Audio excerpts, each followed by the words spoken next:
Oh, hi. Still not quite ready.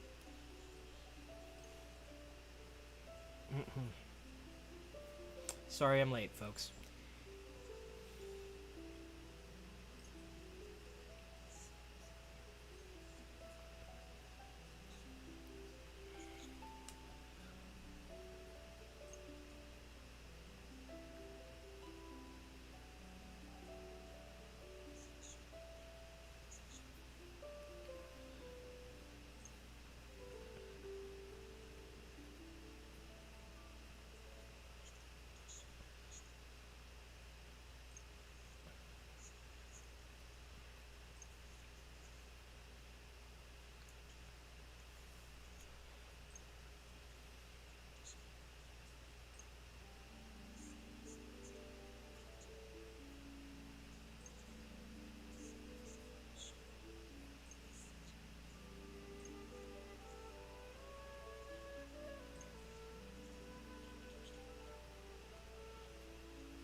Still working on getting stuff set up, so hang on.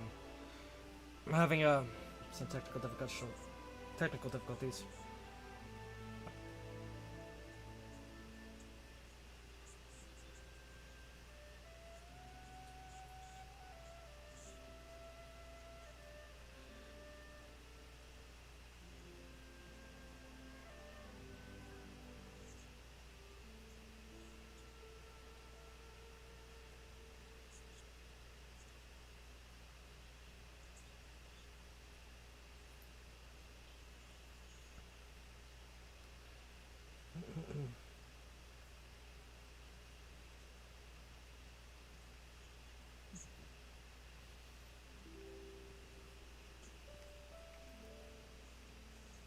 Okay, sorry. I'm back. Hello, friends and enemies.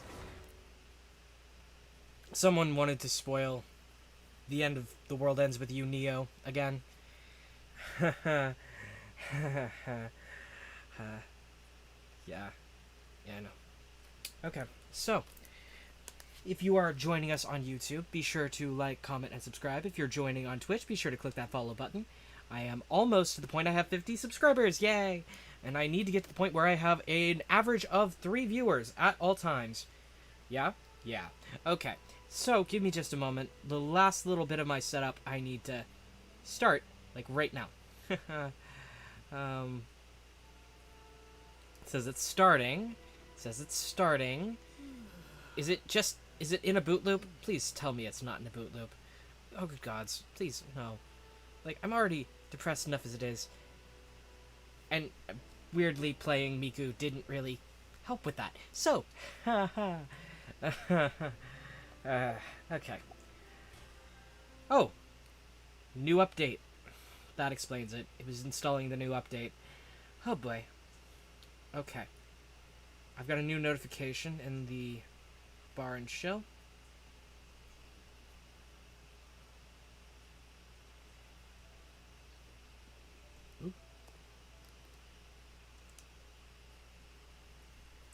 Okay, so, effective today at 10:17 a.m., my friend Wavy sent me a picture of his Kazuha sitting at a table in front of his house and his teapot with 2 dogs.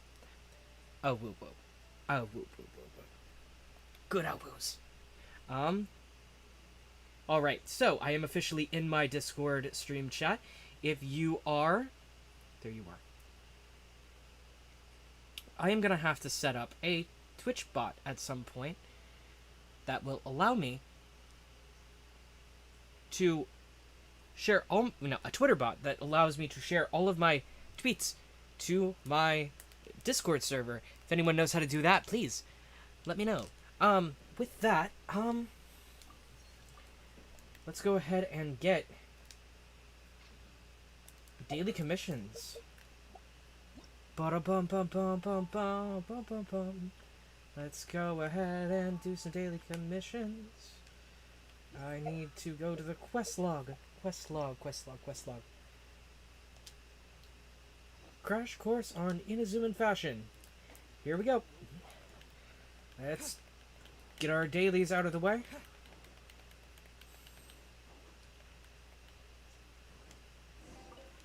Okay, something the matter? Sorry. Okay, yada yada. So the dailies are basically the same quest over and over and over again in different locations.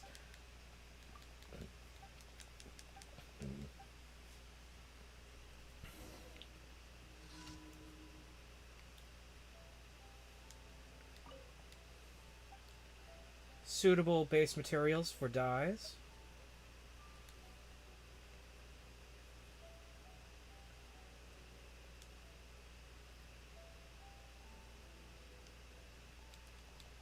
There we go. Next. No, I do not want to look at my bag yet. I want to look at my daily commissions. Commissions. Click. Click. Gentleman strikes in broad daylight again. This time I'm going to try a little bit more stealthy. And it looks like it's a further out point than normal, so teleport.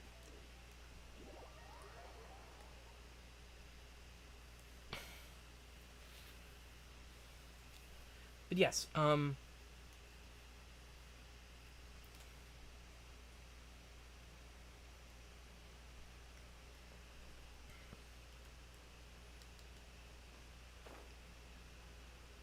I've got a whole bunch of followers whose names look like spam, to be completely honest. Because someone followed me called Twitch Setup Tool, and it's like... No. Yeah.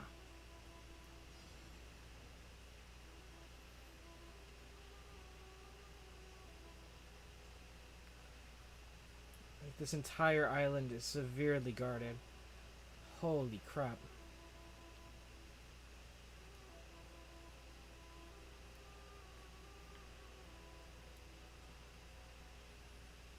I'm guessing the supplies are on that far side of the camp.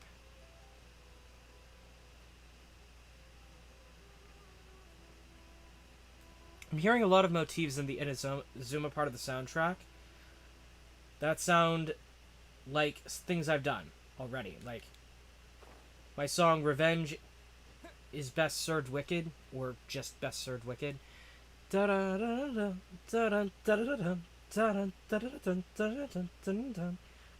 Sorry, sore throat. Let me try that again.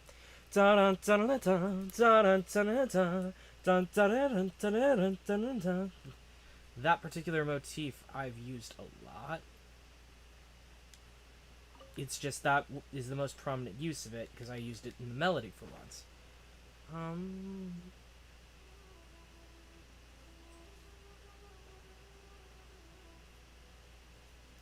Move slowly.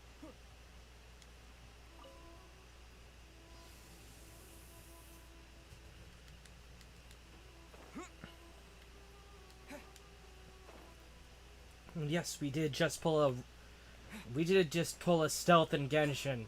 Really hard to do. Kind of glad it is a commission that is available, though.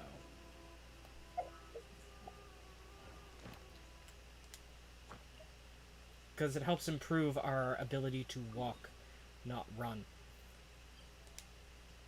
Yep.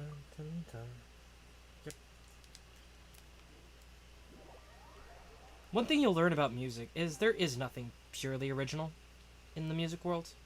There just isn't. Like, everything can be traced back to something else.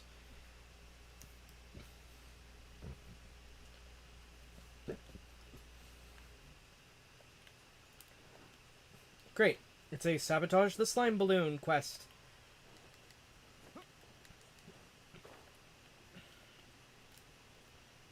It's my first time trying one with Ningguang, so let's do it. Alright, need to get ahead of it. Don't waste my time. Crap. Your life is mine. Crap. Okay, so obviously not the best character for this.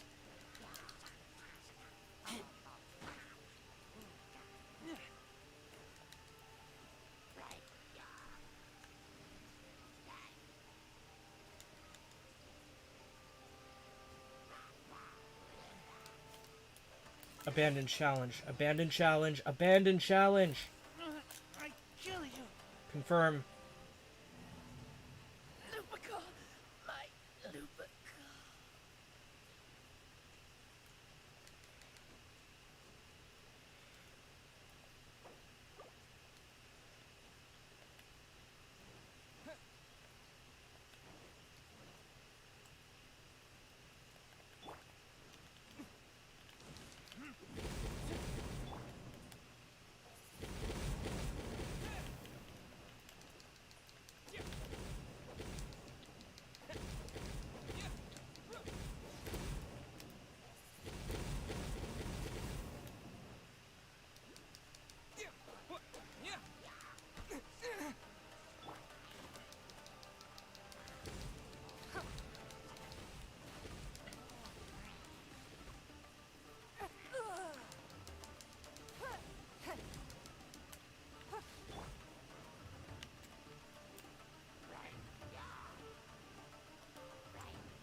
We are all but one.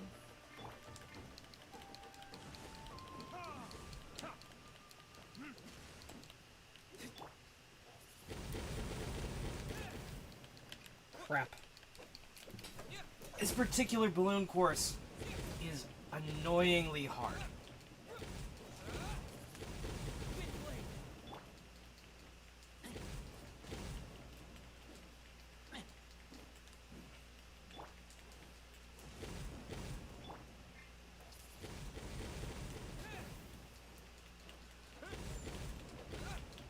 See, it's almost done, and we're still not.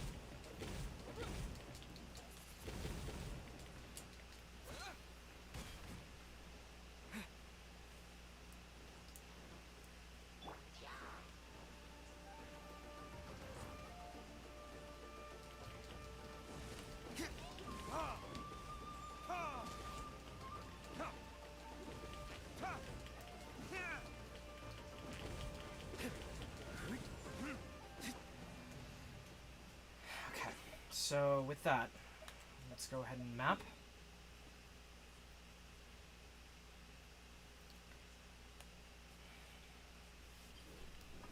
So we have the right idea, sort of. But we need more firepower. We need a lot more firepower. So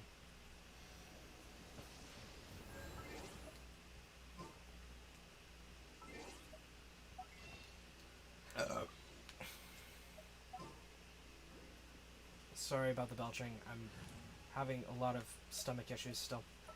Okay. This will be interesting. Bringing in all of my strongest characters. Okay.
And as you can see, Razor has been doing the most damage out of all the characters, so he is officially my DPS, my go-to DPS. But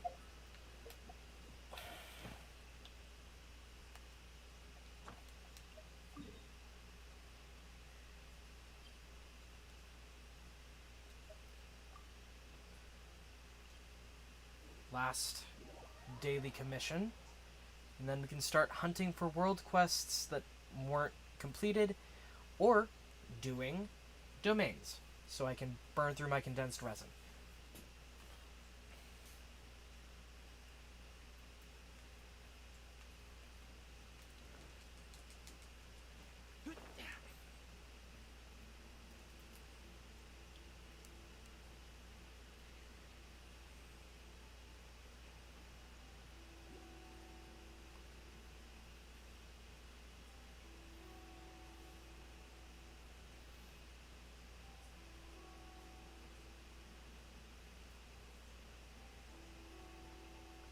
Okay.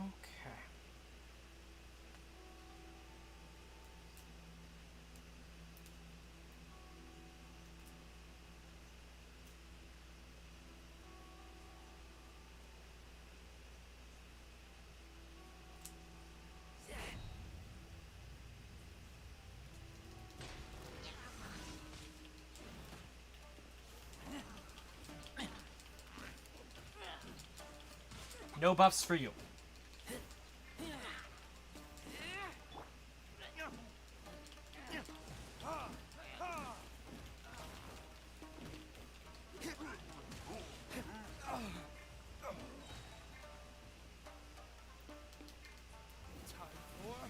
Retribution!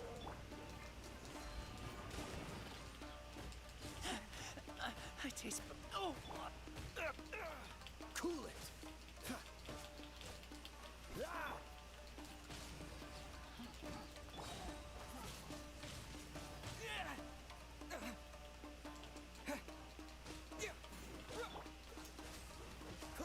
As you can see, when I do Super Conduct with Razor as the trigger,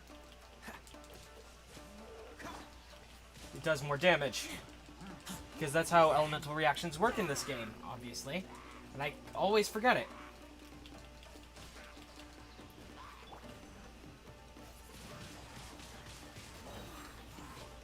With the wind!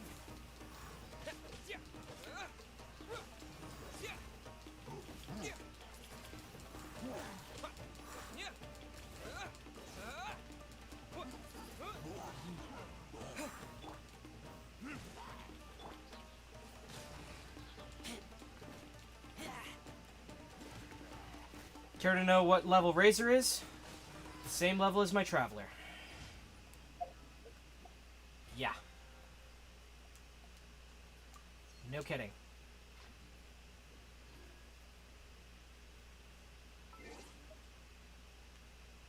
Let's go ahead and check my achievements real quick.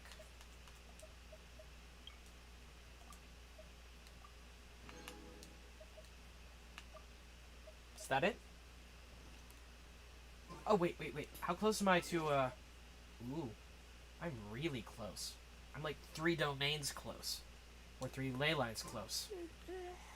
Huh. Okay.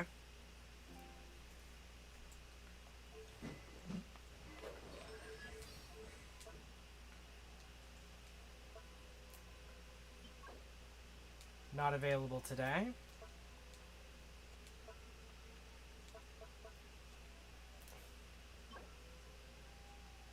Domain of Mastery, Frozen Abyss. That's actually available today, but I already...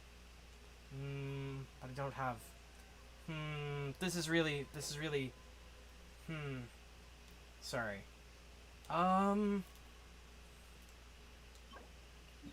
Let's do it.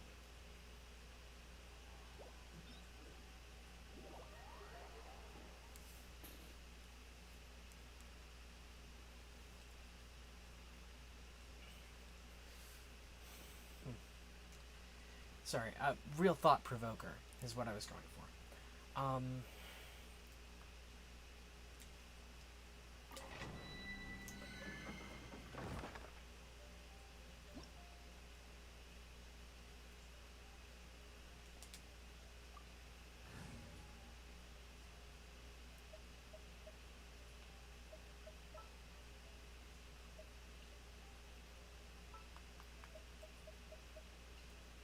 Let's make haste.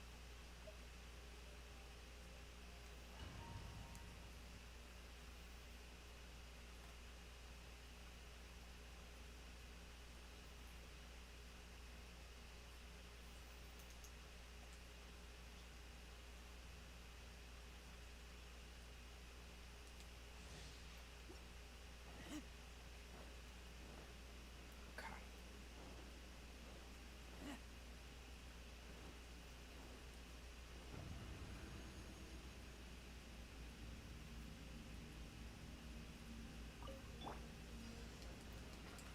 Learning kiss.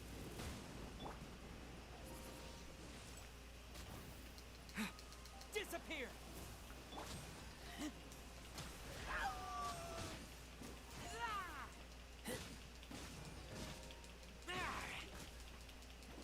Get back.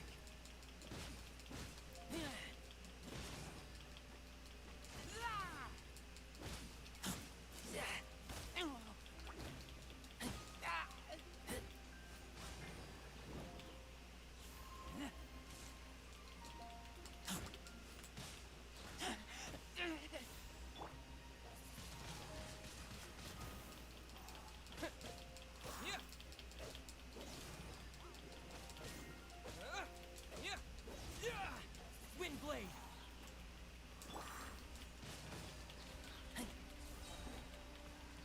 It's nothing.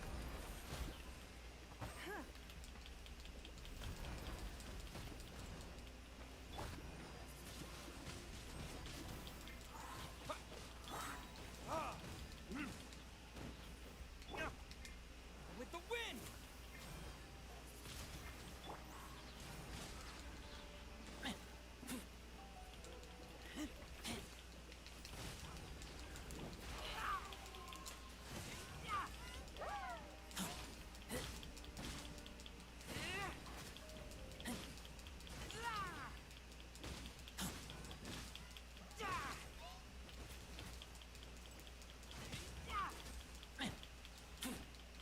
Can't breathe.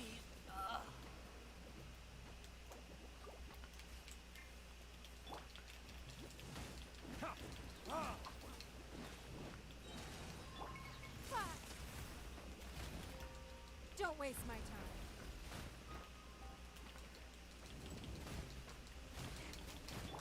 Burn.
I taste blood. Get back!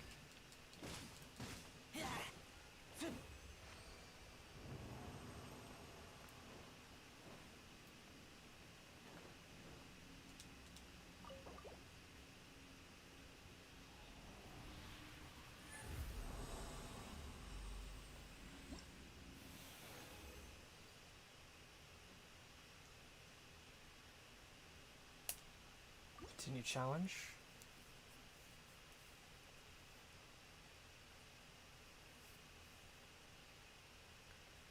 I'm going to go ahead and do this one more time. And then we're going to go ahead and look for other talent up materials.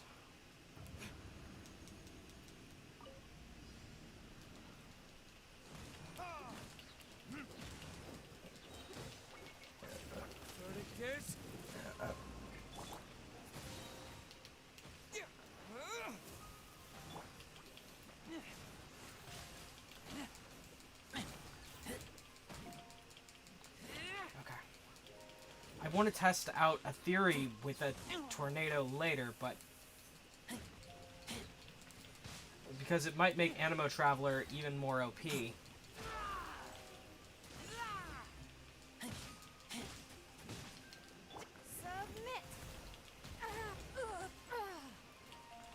It's nothing.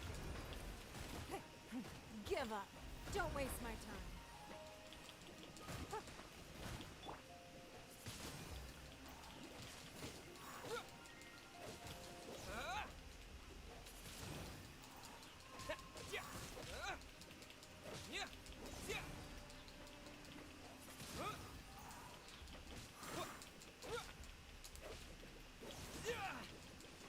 Wind blade.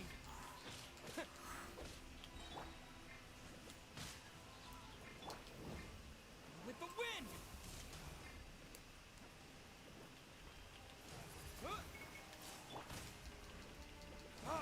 I didn't get to test it because I wasn't quick enough on the character switch because of my lag. Burn.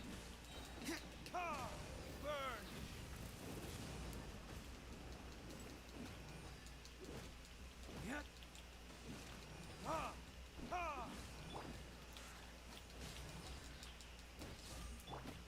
Wind blade.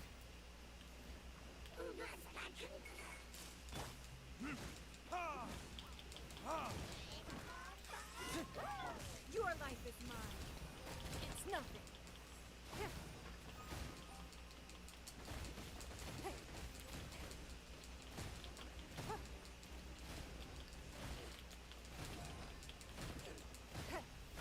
Give up. Don't waste my time.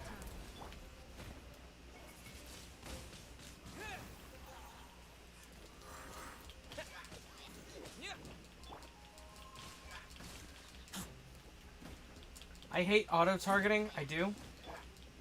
Wind blade.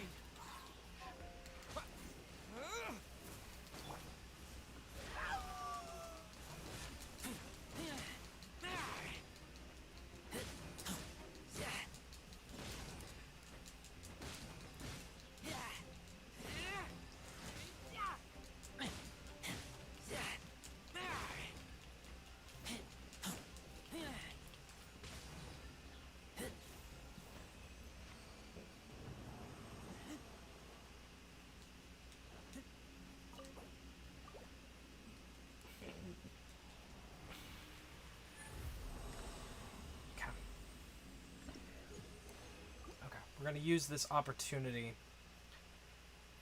Actually, I'm gonna have to exit this domain, and we're gonna go ahead and look for some ley lines. Because I am really low on Mora.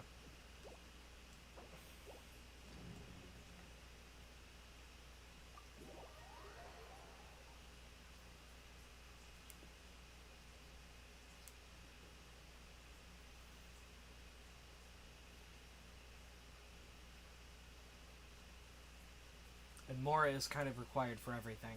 So, being able to extract excess Mora would be useful for me right now. Because it'll mean tomorrow, when I spend a little bit more time here,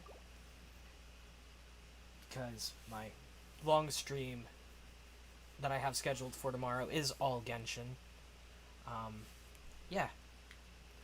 Let me check something on YouTube, because something's not right.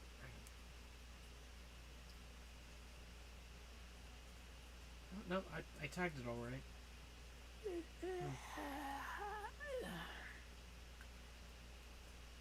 Okay. Let's go ahead and...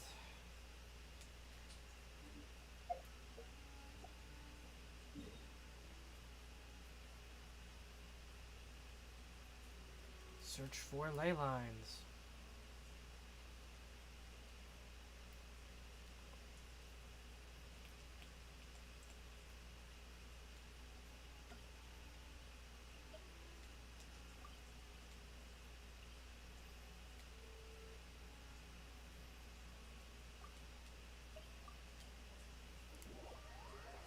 Tracking the Mora ley line.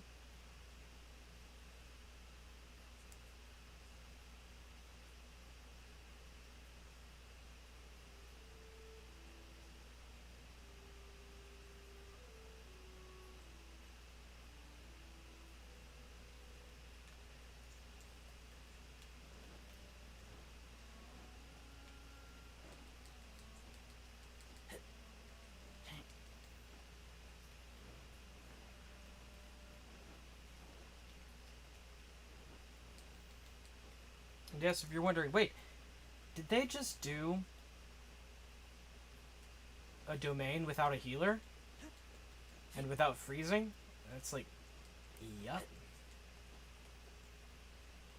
So, if you haven't been paying attention to my Genshin streams in a while, yeah. My playstyle is slowly but surely changing.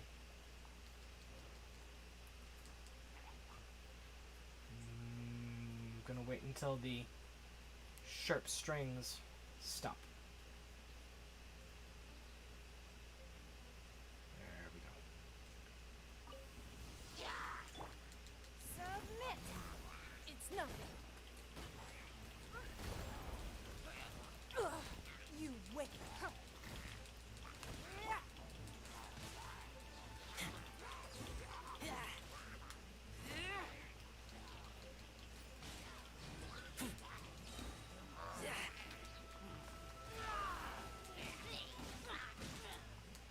Fee, fi, fo, fum.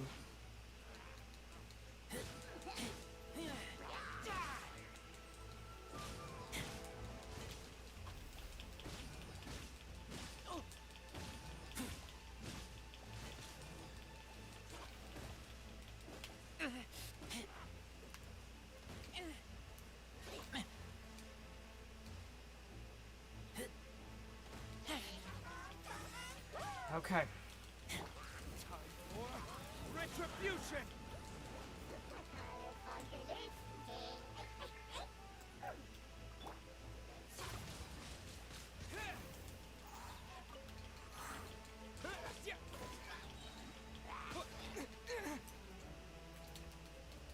With the wind.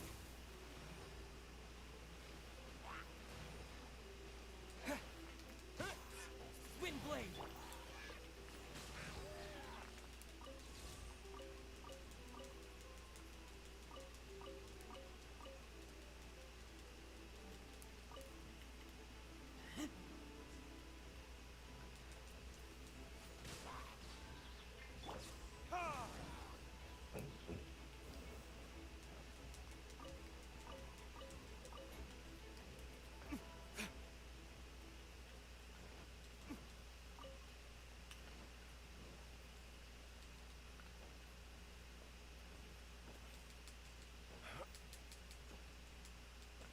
That's 7th one. Finally respawned.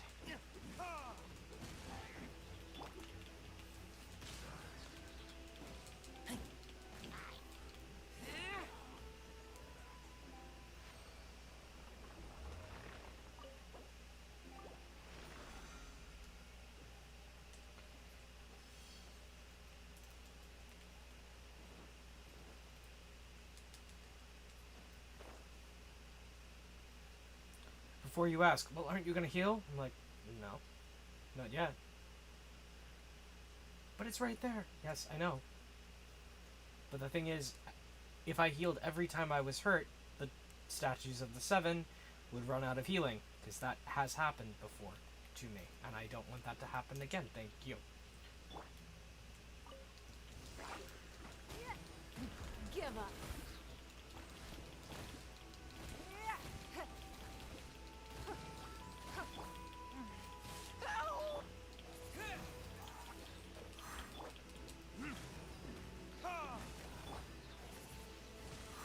Wind blade.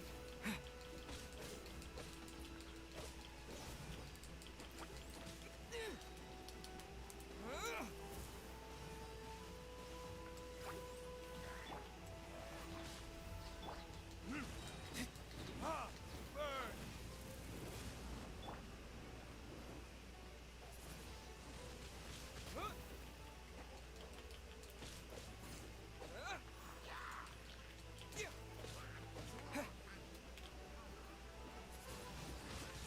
Wind blade.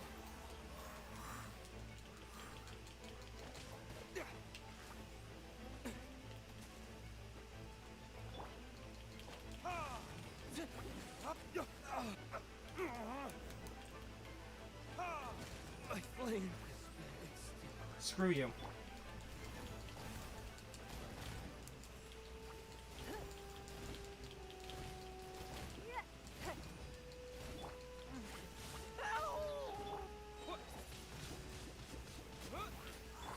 Don't waste my...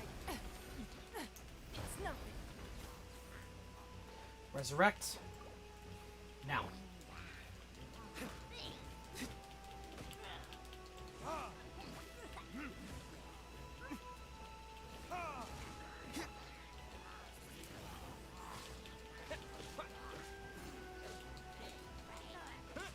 Wind blade. Number of elemental reactions decreased. Number of elemental reactions decreased.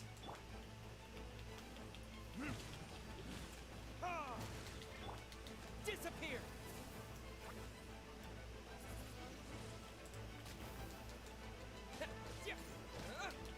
Your life is mine.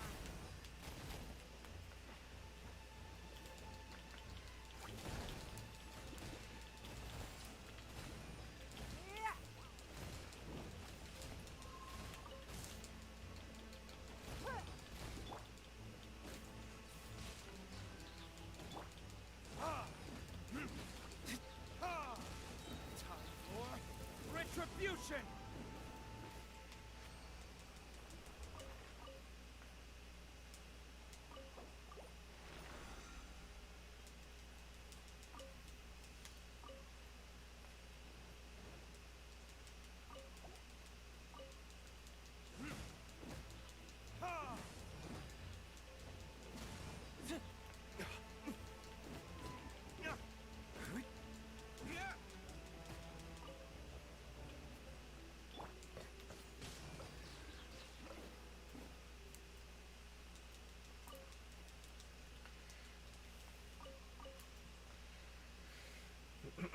And then... Now I'll go heal.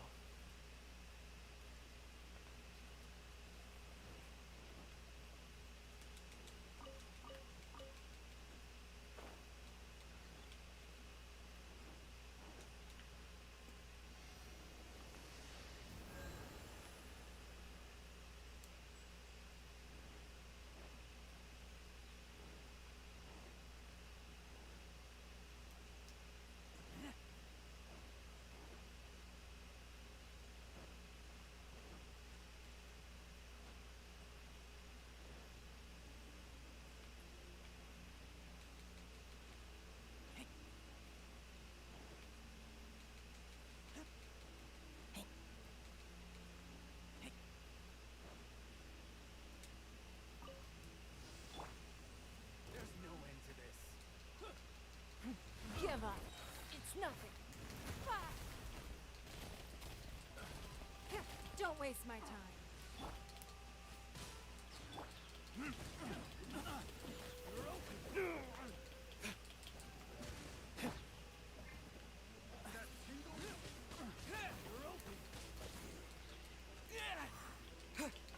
Direct assault. Yeah.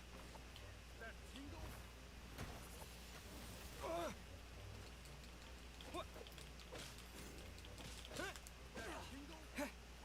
Have a taste of this.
Give up.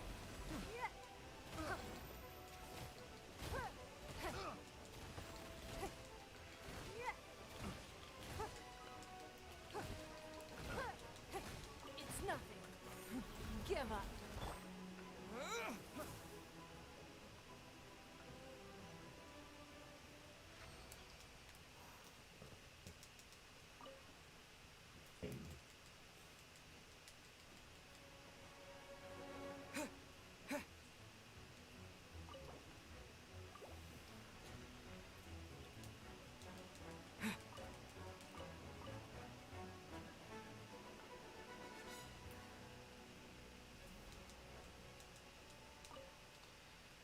Gather up everything that fell.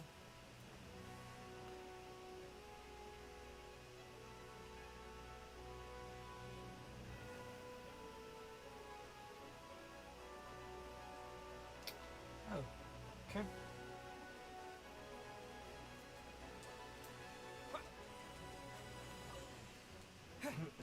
Come on. Get away from this battlefield, because this battlefield is nowhere near the one that I'm actually wanting to use. Thank you.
Okay.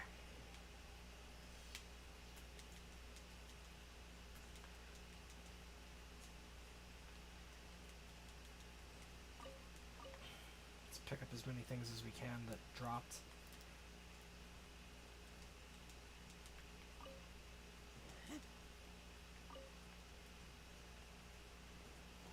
Is that everything? No. Okay. Good.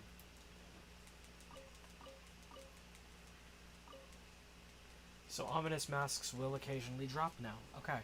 So I don't always have to just craft them. That's nice. That's a good thing, yeah. Okay. Before we continue, let's go ahead and take care of the stuff at the Adventurers Guild, yeah?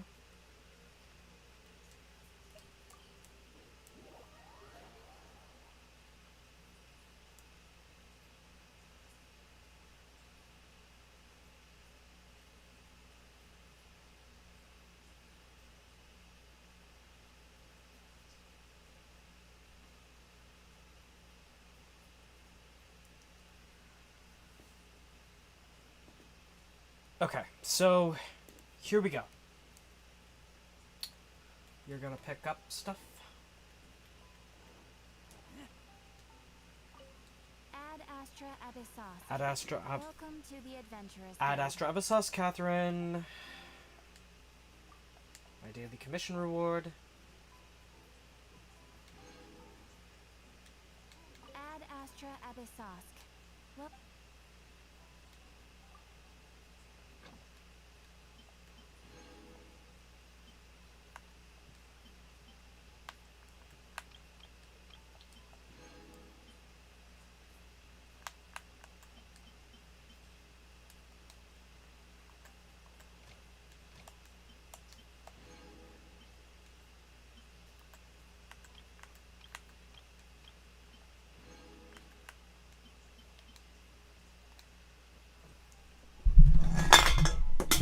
Okay, so... Sorry.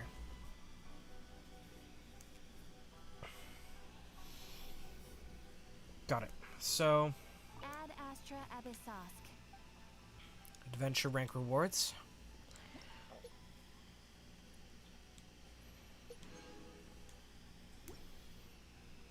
With that, let's go ahead and go to our wishes. We should have enough for a single intertwined wish.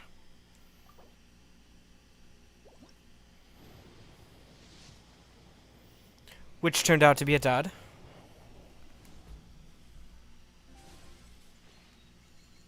And a single regular wish.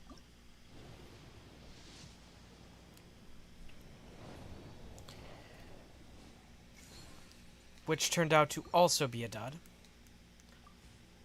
But that should get us enough Stardust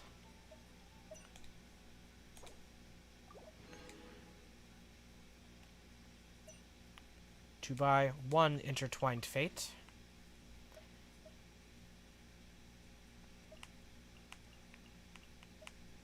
And make one Intertwined Wish. Oh. Okay.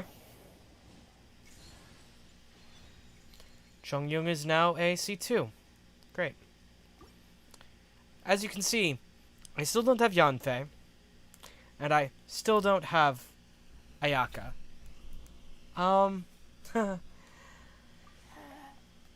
Do you want to know what my my pity is right now? Because we can look at what my pity is at.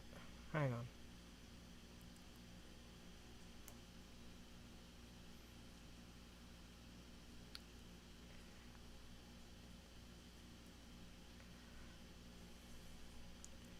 Six. Oh, hold on. Did it properly refresh? Okay, so it history. Am I on the wrong one?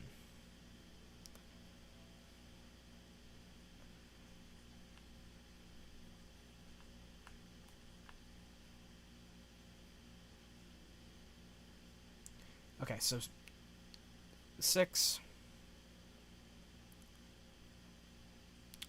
12 18 24 30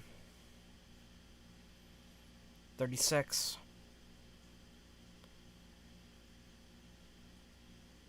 42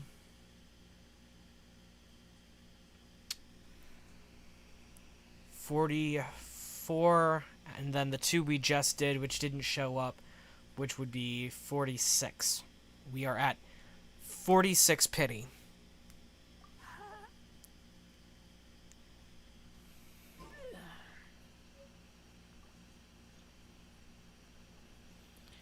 The only way to get a guaranteed pity, by the way, the only way to get guaranteed full pity,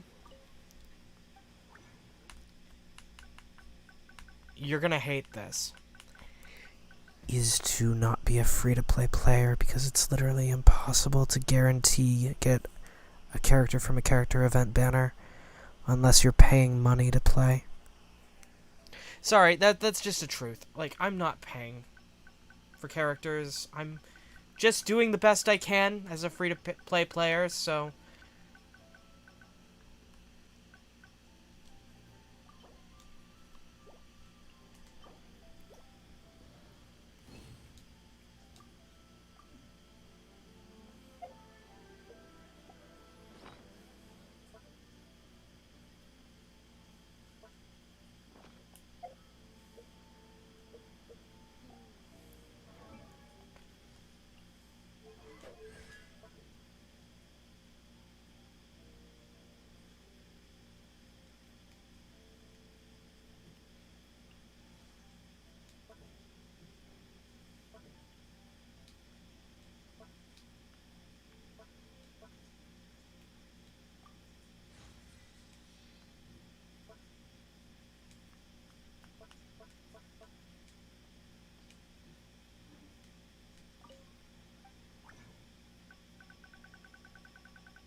Okay.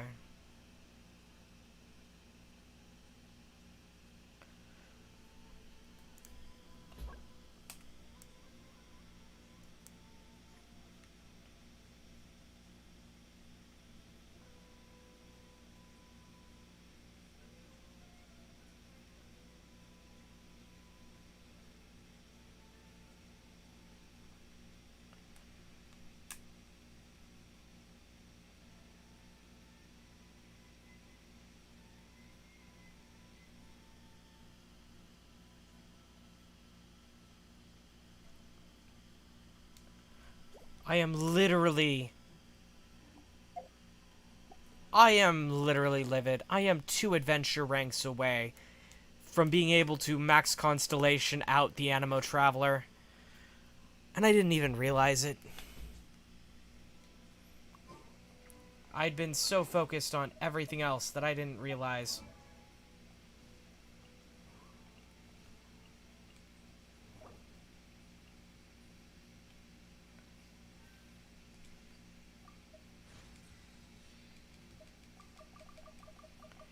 And I'm that close to having Ningguang ready to ascend again. So close. Like, if you want to know which characters are my best characters by Constellation ranks, currently it's the Traveler, flat out, because the Traveler's Constellation, I have more than one unlocked.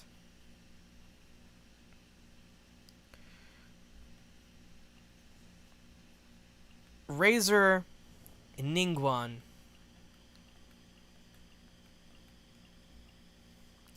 Razor and Lisa are tied constellation-wise, but Razor's the better character. And... oh, crap. Right.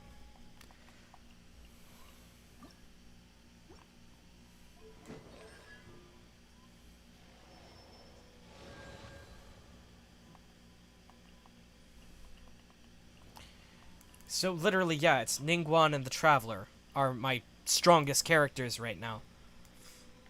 And...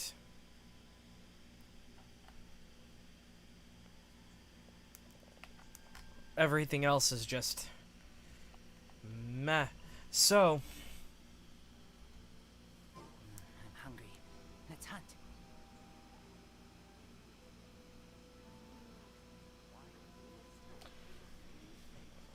let's actually go ahead and do something stupid. Let's start hunting for Animoculus, or Animoculi. Let's head to Mondstadt. I'm just kidding. We're gonna burn through my resin first.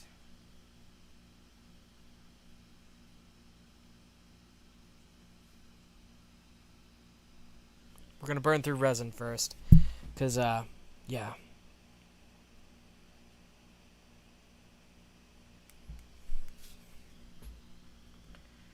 All right. Well, there you are. Yes, the reason we're burning through resin like this instead of doing condensed resin today is because I have the time. No story quest.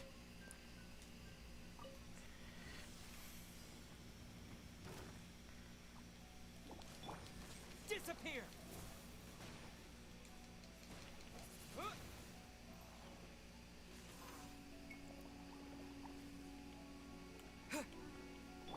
Damn you! Burn!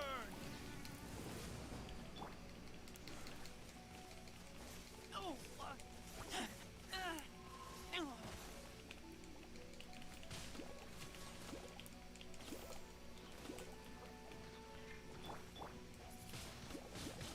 Windblade!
did I go wrong?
This will be interesting.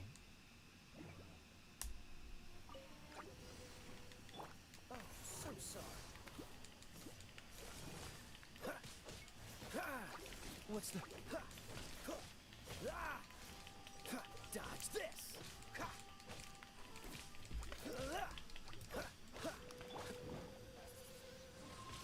Wind blade!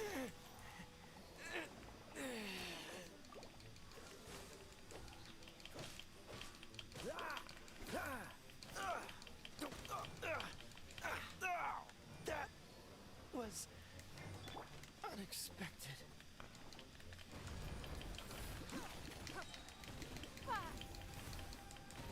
Don't waste my time.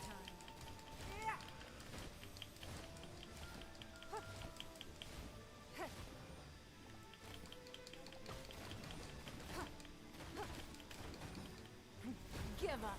It's nothing.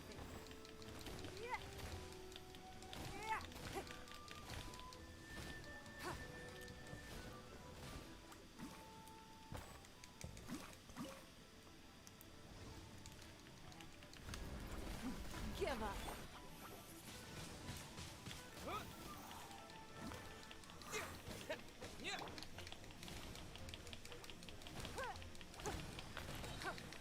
Your life is mine.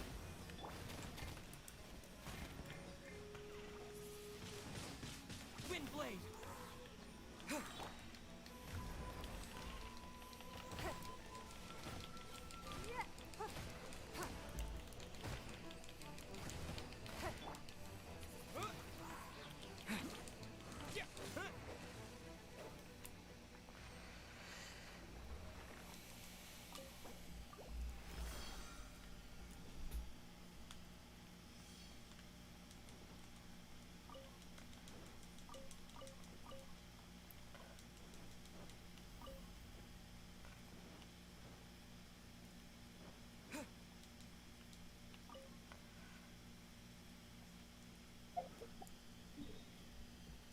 Okay, so currently, as it stands, the time is 6:11. We're gonna finally heal.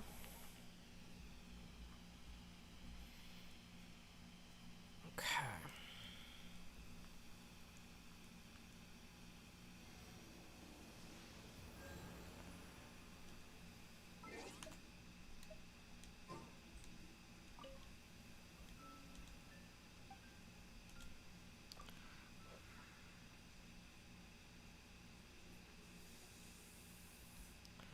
Yeah, we just drained a whole bunch of the statue's power. Care to see part of the reason why? We're literally only 13 animoculuses away from me having a level 10 statue of the 7. I mean, the other option is I aim to level up the statue of the 7 at leeway to level... You know what? Instead of looking for animalcules, let's look for geoculuses, yeah. But yeah, we're gonna burn through what's left of our supply.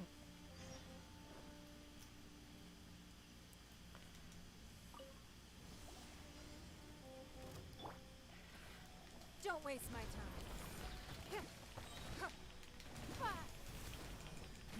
Give up.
Okay, Wildflower Nectar, Shimmering Nectar. Let's pick up that ley line.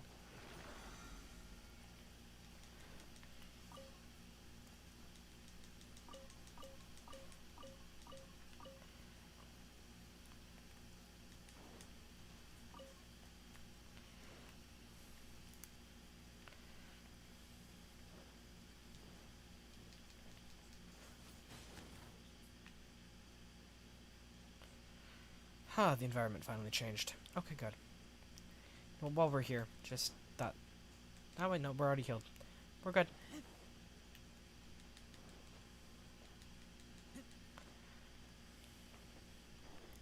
But yeah, we're gonna look for Geoculuses next.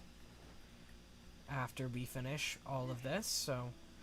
Yay!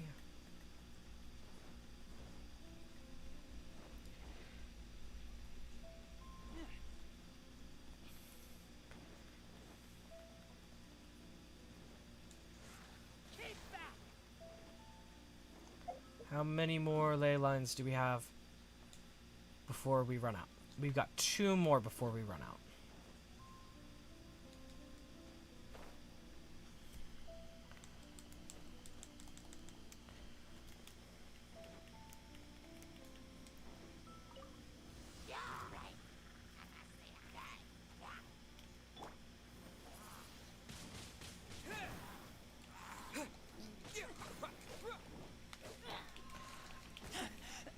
I taste blood. Get back! Ningguan just hit level 60 without me having to spend any extra. Yes. Yes.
Pick up as many things as got dropped as possible. Pick up pine cone. Is that everything? No, that's not everything. There's another drop right there. There, and we go. And last ley line blossom, everybody. Woo!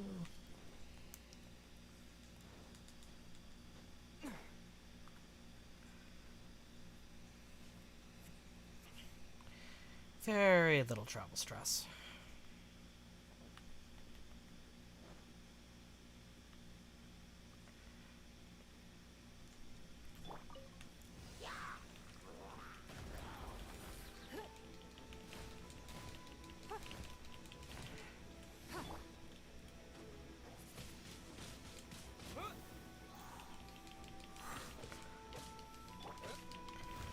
Don't waste my time.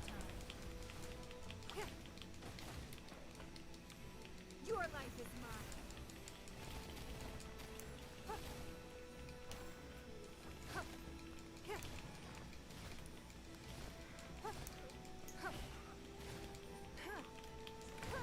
Yeah, originally I was gonna look for talent rank up material for her. Then I realized I can do that tomorrow. Or I might have to do that tomorrow.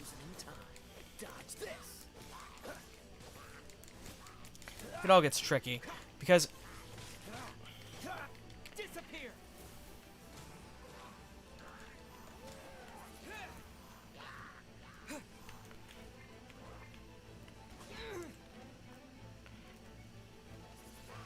This is not the end.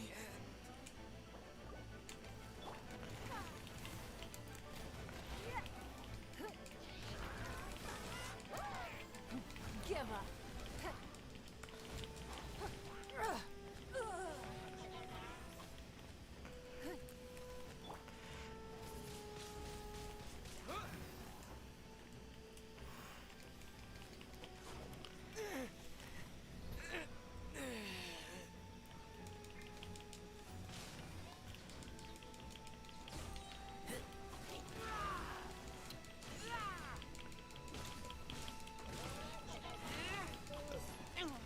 Can't breathe.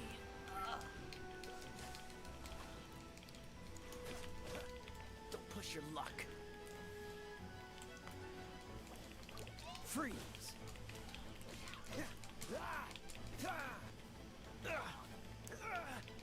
Cool it. Oh, so. Don't push your luck. This doesn't look good. Submit.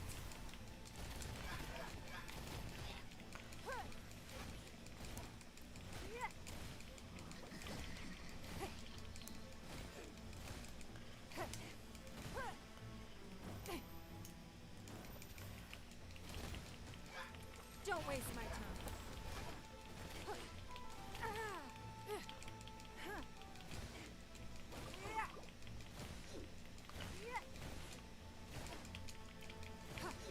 The victor has been decided. well, damn.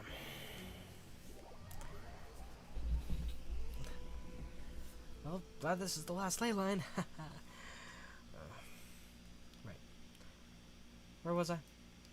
All the way over here.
Well, it took me long enough to be able to generate another leyline blossom, so that's fun. I guess one more. Uh-huh. Oh boy.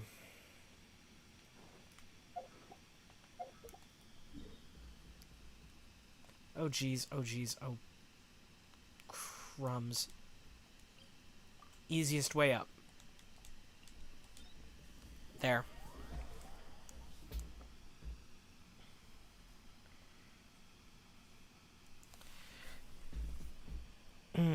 Okay. Well, since there are no story quests today, I guess I'm gonna have to just... And I don't have a second player, so it's hard for me to focus right at the moment. So let me turn on something.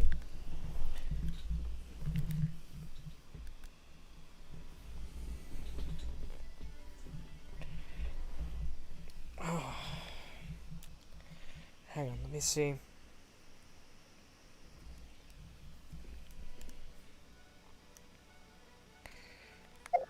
No. Let's heal first. Heal.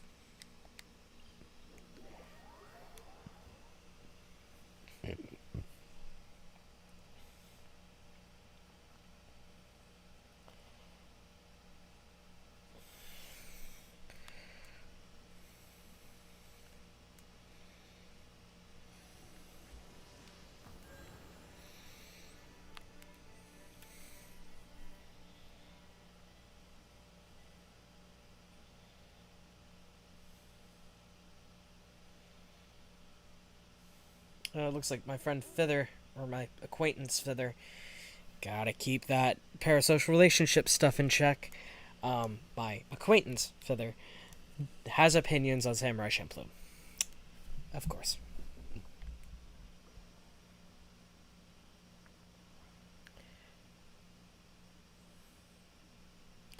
Okay, so we're going to be listening to something from the David Pakman Show, again. That is David spelled normally, and Pakman spelled Pakman. The title of this video is Scam! Trump funneled donor cash into his own businesses. Here we go. Financial scam story number one is Trump said he would be donating his presidential salary. Washington Post can find no evidence that the last 6 months of his salary were actually donated. The next piece of the financial scam is that it is now believed Donald Trump moved donated money donated to fight the unfair election results, to his own businesses, according to new filings. Check out this article by Greg Graziosi, which says Donald Trump moved more than 200, I guess it's supposed to be $200,000, $20,000, $200,000 dollars donated to his Make America Great Again PAC into his own private business accounts, according to an analysis of his federal filings. The money was moved in February, a month after Trump left office. Money donated to PACs is meant to be spent solely on campaign efforts. Forbes reports that the former president also set up a leadership PAC generally used to support other candidates. That's the PAC where he said, I will tell you who the good Republicans are. Donate to me and I'll distribute the money as I see fit. Trump took $30 million from his Make America Great Again PAC and moved it to the new PAC called Save America. That PAC eventually grew to $90 million. And Trump took an additional $79,000 out of that PAC for his own uses. Trump's business, the Trump Org, regularly interacted with his campaign PACs. In one instance, the Trump Org charged his campaign PAC $38,000 to rent via Trump Tower Commercial LLC, of which Trump is 100% owner. During 2016, Trump ran his campaign out of the skyscraper, but his 2020 campaign was partially run from D.C.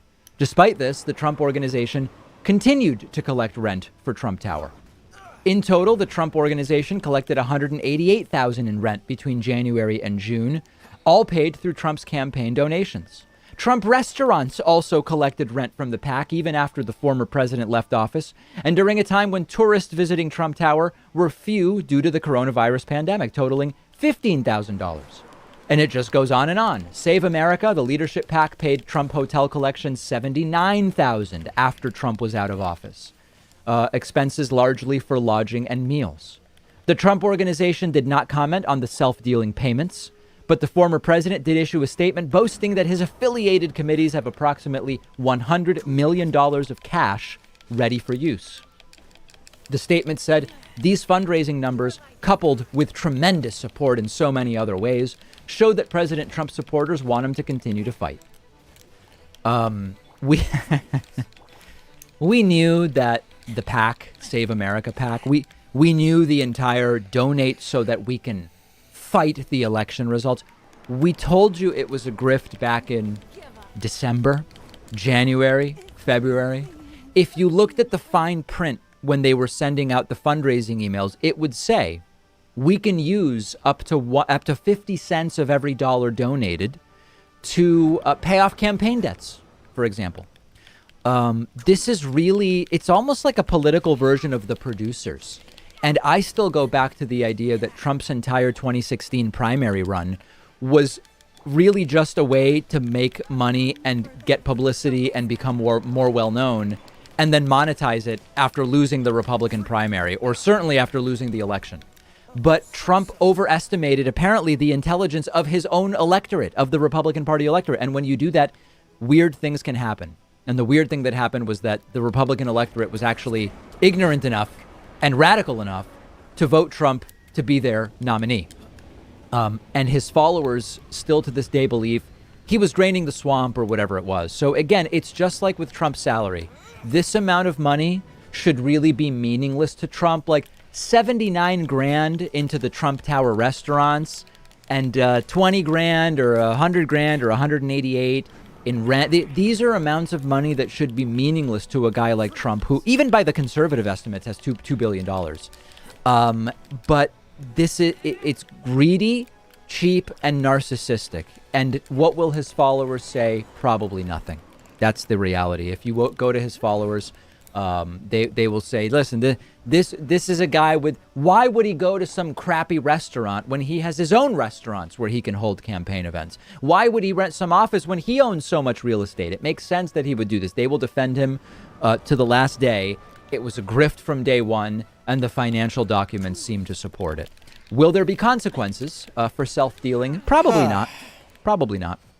But it is certainly the type of thing where if it were Democrats doing this, it would be 24/7 on Fox News. It's not even a story on right-wing media, though. Okay. One of our sponsors is Rise, the science-based app that makes it easy to improve your sleep and daily energy. I have struggled with sleep at times in my life. I've tried many different things, and Rise has been really useful. It tracks your sleep debt, which is how much sleep you essentially owe your body. Tracks your general rhythms, helps you understand your daytime energy levels. And Rise can improve your sleep and energy by giving you personalized feedback about your sleep metrics, when you should go to bed, when you should wake up, in terms of optimizing your... Okay. So, I went ahead and decreased the volume on the YouTube. We're going to listen to ContraPoints on what beauty is. It's a 30-minute video.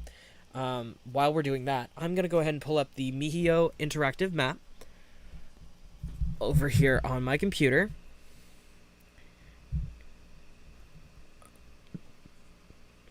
And I'm going to also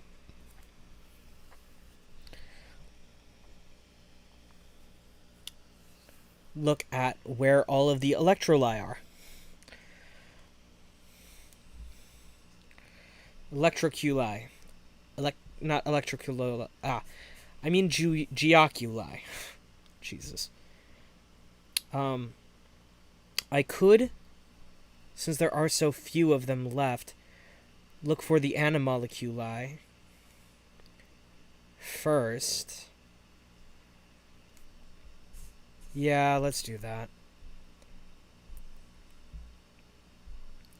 Let's pull up all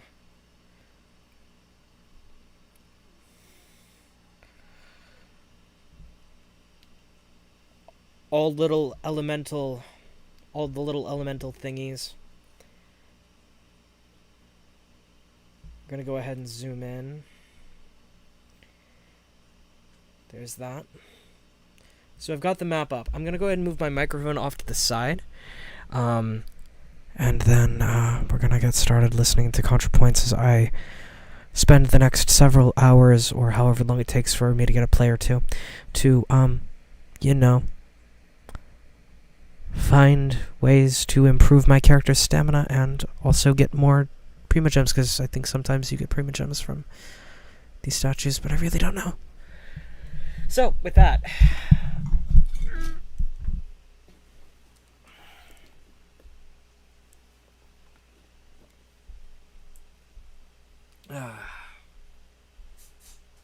Oh, that's fun. ContraPoints is up.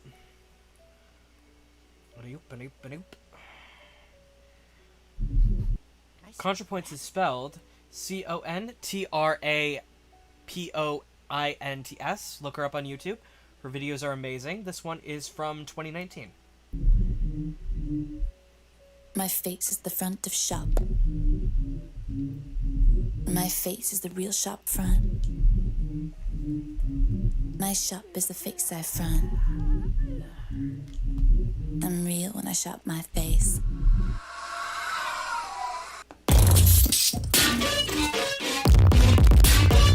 But yeah, seriously. My production value on the videos, you're just going to be getting the audio. Sorry.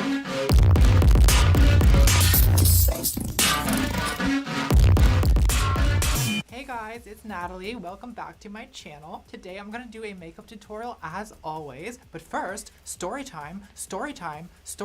I just want to be upfront with you guys and let you know that I've had some facial surgery. I'm always going to be honest with you guys about this kind of thing because you mean so much to me. Like, you've been here with me since the beginning and you've seen my story, my whole entire journey. This journey I've been on as a transgender woman. You've been with me on this whole journey. This is my truth and you've accepted the truth of my journey. This is a really vulnerable moment for me and you guys are just as special because you've been here for me throughout my whole transgender journey. The whole message of my journey as a vulnerable moment of it's just been so impactful on my life and the truth of journey. Sorry. You guys have been here really means so much to me that you guys are supporting the truth of my experience of my transgender journey as an influencer, and it's been so meaningful and during a really vulnerable time for me, and I'm just so grateful to you guys because you're so meaningful and your support. I think the main thing we've learned together on this channel is that makeup is a lot of fun, but it's inner beauty that really counts. Anyway, let's talk about plastic surgery. I had facial feminization surgery on April 2nd, so about a month and a half ago. What we call facial feminization surgery, or FFS, is actually a series of different procedures that some transgender women choose to have to look more feminine. that should be so a better what balance. I There had we done go. is forehead contouring, a brow lift, rhinoplasty, mandible contouring, a trachea shave. You know what, let's just have the skull lady talk you through it. A coronal incision was made athwart the cranial vault, whence the skin of the forehead was stripped away from the bone. A fragment of the supraorbital ridge was then chiseled away, removed, reshaped, and reaffixed, thereby eliminating that undesirable prominence of a robust brow that oft times distinguisheth the skull of the Chad. A second incision was made athwart the columella of the nasal septum, facilitating the reconstruction of the anterior cartilage and bone. Further incisions were made betwixt the gum and cheek, through which the mandible was rasped and shaved down to a gracile curvature of jaw and pointed chin, thereby delineating a facial silhouette exhibiting that aspect which medical men call cunty. It all sounds pretty gruesome when you describe it like that, but there's actually a very fine level of technique and aesthetics involved. My plastic surgeon is an artist. The results are natural. I don't look like I've had a bunch of work done, which is good, you know, you at least want to leave people wondering. Maybe she's born with it, maybe a surgeon peeled her face off and fixed her shitty skull. Here's a before and after picture where you can clearly see the difference. To use the exact medical terminology, my brow's on fleek, my nose is no longer busted the house, my jaw snatched, and my Adam's apple is cancelled. Wasn't it always really Eve's apple? Maybe Satan's apple. I think I still look like myself. It's not a new face.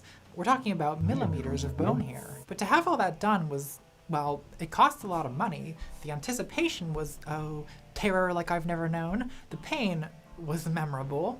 And the recovery took more than a month. In fact, I still have some swelling in my jowls. Jowls, there's a nice feminine sounding word, love that. The standard YouTube T-girl thing to do, of course, would have been to vlog the whole journey. Story time, my facial surgery experience, my FFS journey, and post constant social media updates about it. And I am grateful to the trans women who have done that, because it was really helpful to me to be able to watch those vlogs in advance and know what I was getting myself into. But I decided not to post about the surgery because I wanted privacy for the recovery and to just take some time to get to feel at home with the results before subjecting myself to the vicious things they say about me in the tabloids. You know, I think I've been kind of psychologically damaged by reading for years the things people say about my appearance online. And I'm not even talking about the haters, like at this point I can mostly brush them off. But for instance, about a year ago I was reading through a transgender subreddit and some trans woman was agonizing about her appearance and someone offered the encouragement, you know, you can still look hot even if you don't pass. Just look at ContraPoints. Oh! Like a dagger to the heart. The unintentional shade of it all. So the past 6 weeks have been, at times, difficult and lonely, but I did manage to keep my mug off social media for long enough that I'm as ready as I'm ever gonna be for the commentary of the internet. So bring it on, you jackals, you vultures, you goblin swine. While I was lying around bandaged and bored, I did have a lot of time to think.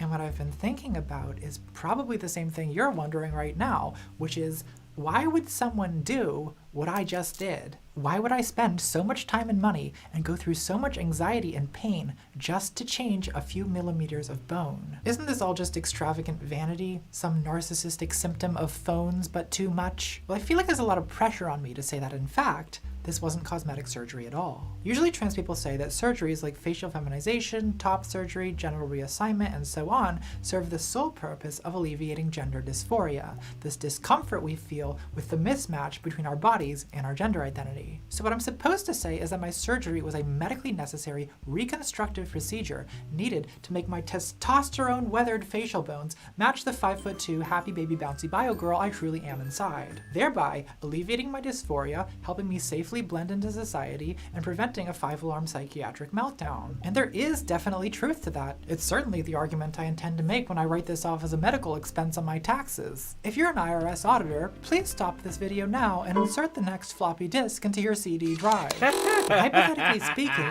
I think the reality might not be quite so simple. How sharp is the line separating gender dysphoria from the other kinds of body image dysphoria that drive cisgender people to get cosmetic surgery all the time? Last year, when I used to foolishly tweet things of substance, I tweeted that I wanted to get FFS, and some trans people responded, telling me that I was suffering from internalized transphobia and self-loathing. They compared it to East Asian people getting double eyelid surgery, or so-called ethnic rhinoplasty, which they say are motivated by internalized racism and Western beauty standards. I think that's a pretty weak analogy, and telling a trans person to just learn to accept the way they look can actually be kinda transphobic, because a big part of what it even means to be trans, at least for me, is the desire to look more female. But I also think trans people often talk like gender dysphoria is this intrinsic, personal experience that's always 100% valid and never has anything at all to do with the external pressure of beauty standards. But in fact, gender dysphoria is not sealed away in a vacuum away from the influence of societal ideals and norms. Early in my transition, some of my worst dysphoria was about body hair, so I had full body laser hair removal, and now I'm smoother than a cisgender boiled egg. But where does the idea that women don't have body hair come from? Isn't that just an arbitrary grooming custom? A lot of the cis women I know don't so much as shave their legs, so maybe I'm not even trying to look like a cis woman. Maybe I'm simply doing everything I can to avoid looking like the caricature of a knuckly, hairy, mannish trans.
Yeah, I was right.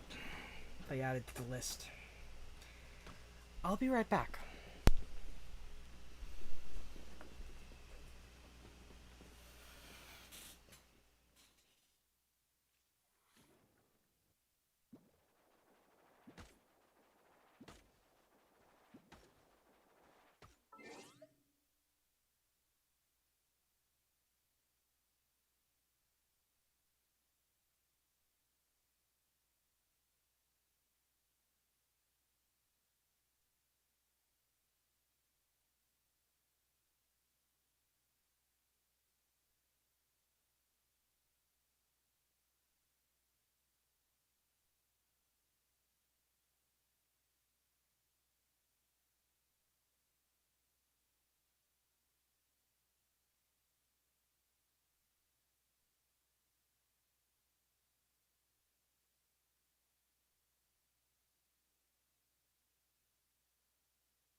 Sorry about that, folks. I'm back. My parents wanted me to gather all the trash and take it out. I literally did it yesterday. Where was I? Right. We were working on getting our world level up. We're at currently 1/14, or almost 2/7 of the way there.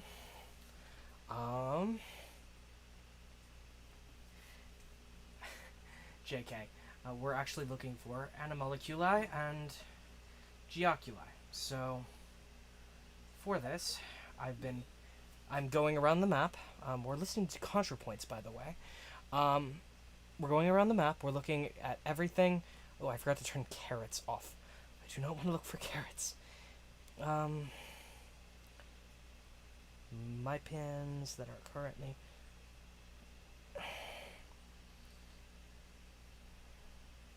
Actually, you know, I'm not gonna look that way. I'm gonna look...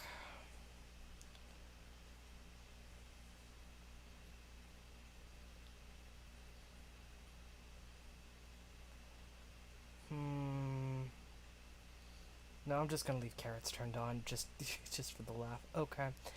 Now that we know this, Stormbearer Mountains. You've already checked the one up here on the cliff. Let's go ahead and check the one over here on the side. I think I already got it. I think it's the one next to the...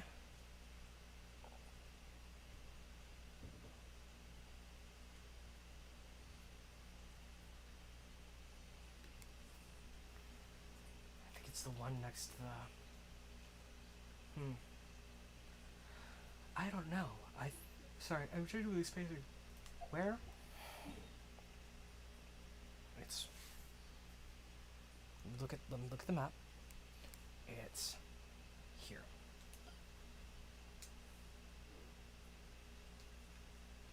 I think I already got it, though, so... Yeah, I think I already got this one. This one was, like, floating out. Like, right out in the open.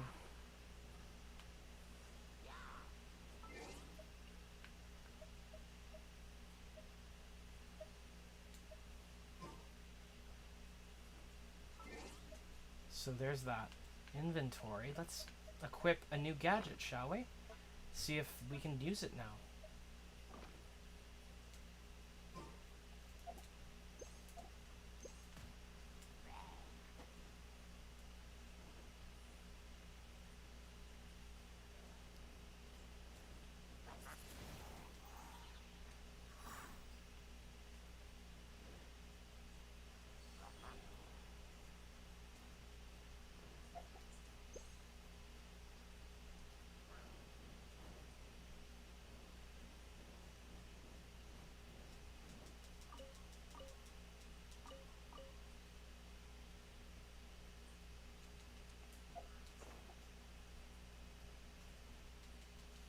We caught one.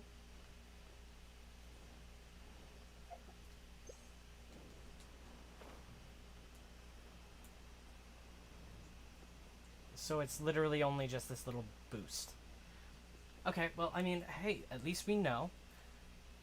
At least we know that that Animalculi is also gone. So let's check the one by Star Snatch Cliff, which is where we fell to Earth. Looks like we can manifest on this cliff here. And we're gonna go and turn on ContraPoints so I don't have to keep talking. Women with which society has terrorized me to my core. Is this gender dysphoria? Or is it internalized transphobia? Or is it simply a cosmetic preference? When I try to psychoanalyze myself, I find that my desires to look female, to look feminine, and to look beautiful are not exactly the same, but they're woven together so tightly that it's kind of difficult to untangle them. And the opposite is also true, that for me, feeling mannish or dysphoric usually goes along with feeling ugly. I don't have a lot of days where I walk out the house thinking, well, I'm giving femme queen realness, but apart from that, I look like absolute shit. Of course, there are qualities that make you look female that aren't necessarily attractive, like cellulite or flabby arms, which are super fish but aren't deemed beautiful by society. The truth is, I don't just want to look female, I want to be beautiful. Desperately. God, I'll do anything. Anything. In this video, I want to explore why I'm so obsessed with being beautiful, and why it seems like a lot of people who live in a society are so obsessed. Is it phones? It's probably phones. I know you're supposed to pretend that you don't care about being beautiful or that you're not trying, but guys, it's the only thing I care about, and I've never tried so hard at anything. Of course, I do feel guilty about being so obsessed with it, because there's this idea that caring about beauty makes you shallow or vain. You know, smart people aren't supposed to care about beauty. And I've always been categorized as a smart person by people around me. Some of that is when you're raised like I was, as a middle-class white boy with no athletic talent. Parents and teachers treat you like a fucking genius, like Einstein nutted a load in Mozart's bussy, and Mozart shat you out while he was getting a rusty trombone from Vincent van Gogh. It inspired his famous painting, Starfish Night. But even among women, caring about beauty is often frowned upon. I feel like an alien species when I hang out with women in academia, and I know a few because I once got half a PhD before dropping out to become a, what do you call someone who makes videos? A cam girl. Most female grad students and professors I know don't wear makeup. To them, the idea of earnestly putting on press-on nails or false eyelashes is inconceivable. Like maybe on Halloween. Now, part of that is that women in male-dominated fields sometimes feel like they have to present more masculine to be taken seriously, because of this prejudice that beautified femininity equals frivolous. But another part is clearly some kind of not like other girls weird flex, which, okay, fine, whatever. I'm not gonna judge another woman for the way she copes with a society that pressures women to be beautiful while simultaneously belittling them for caring about it. I guess my way of coping is this tacky, heteronormative, and tragically sincere aspiration to some kind of post-ironic feminine beauty. Why am I like this? Well, part of it is vindictive transsexualism, pure and simple. To all the people who've ever called me a man, I want to say, fuck you, by looking like the undeniable visual archetype of a woman, which is a beautiful feminine woman. I think I already got the other Who's wearing one when 600,000 sequins. They're biological sequins. Helping me. Ooh, that is some ASMR right there, isn't that? Let's go ahead and go to Windrise.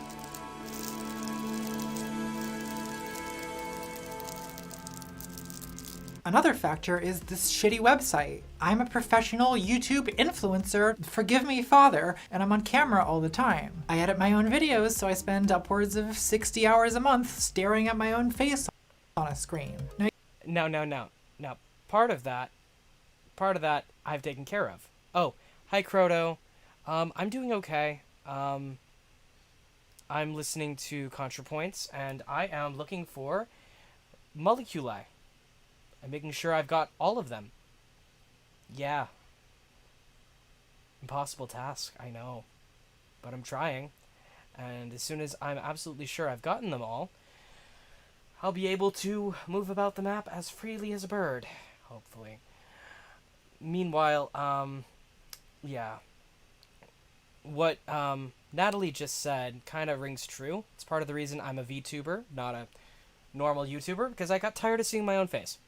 Now you try doing that and see what kind of fucked up complex you develop. Plus, I compare myself to other women who make videos. A lot of the trans women on YouTube are so young and so beautiful, it makes me want to throw up. And in comparison, for a long time, I've felt like this shabby, aging transvestite, just this feral cat wandering the aisles of the liquor store. So I'm insecure, I'm compensating for that whole mess, but I honestly don't resent the beautiful people. I really just stand the hell out of them. I follow this woman on YouTube and I want to be just like her mom. Her name is Dame Jefferson Star. Her name is Lady Jane McLean. Signora Nicole Beatrice Tutorials. Tatiana Petrovna Westbrokova. And of course my queen and perfect goddess whom I stand and whose portrait I've painted hundreds of times. So there's maybe some extra intensity for me, but I think it's actually pretty normal to want to be beautiful. I think even grad students want to be beautiful. They just want to do it in that Becky kind of way where you scoff at anything glam or artificial. And it's not just women who care about beauty either. I mean, gay men in LA have always been getting cosmetic surgery, but now even the straights are doing it.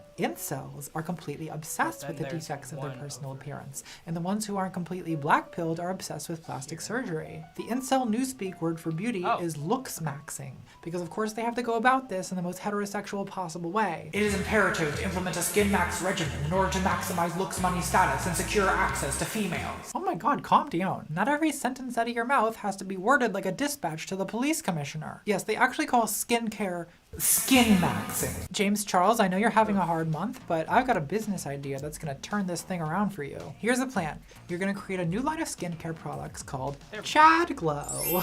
Bribe PewDiePie to send his fans to the promo video, "Hi sister cells," and send me a check in the mail. You're welcome. If you read LooksMax forums, they're filled with discussions of brow ridge implants, chin implants, mandible implants. It must needs be remarked that the skull of the Chad exhibiteth a jawbone most robust. It's literally facial masculinization surgery. So everyone's obsessed with the bones, everyone's obsessed with beauty, whether man or woman, cis or trans, gay or gamer. Maybe lesbians are just straight chillin', while everyone else has completely lost their minds. But why? Why do we care so much? Well, with incels, by their own account, the only reason they care is they think that looks maxing will make femoids have sex with them, and they think that will make their lives feel meaningful, which, it will not. So incels are canceled. Now what about women? What's our deal? What's our sitch? What's our vibe? What's our vig? Well, men seem to think that women are like inverted incels, that we care about beauty and wear makeup, fake up, because we're trying to attract men. My daddy Dom went on Vice News last year and said that women wear makeup because they're trying to stimulate male sexual arousal and because evolution. Now, at the risk of being bratty, I gotta say this is maybe 10% true and 90% false. For one thing, straight men don't like makeup.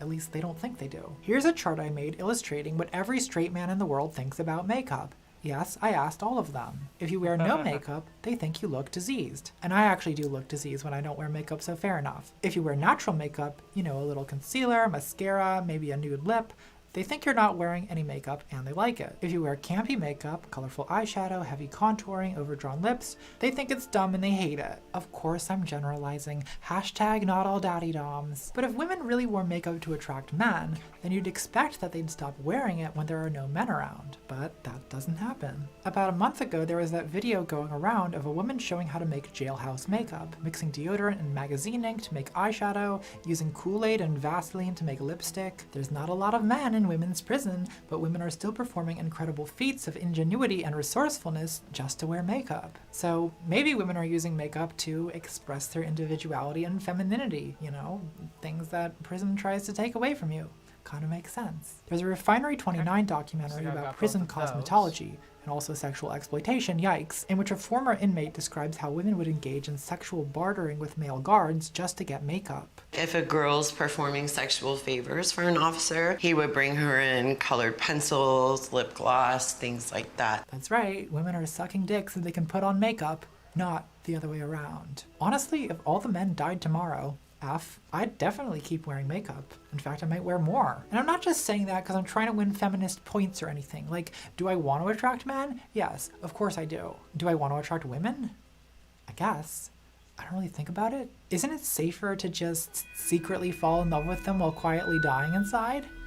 Whatever. It's fine. I want to attract non-binary people too, of course, but right now you guys are kind of getting in the way of my crudely stereotyping people based on gender, so how dare you? The point is, when I think about my appearance, wanting to attract people to have sex with is not the main thing going through my head. What is going through my head?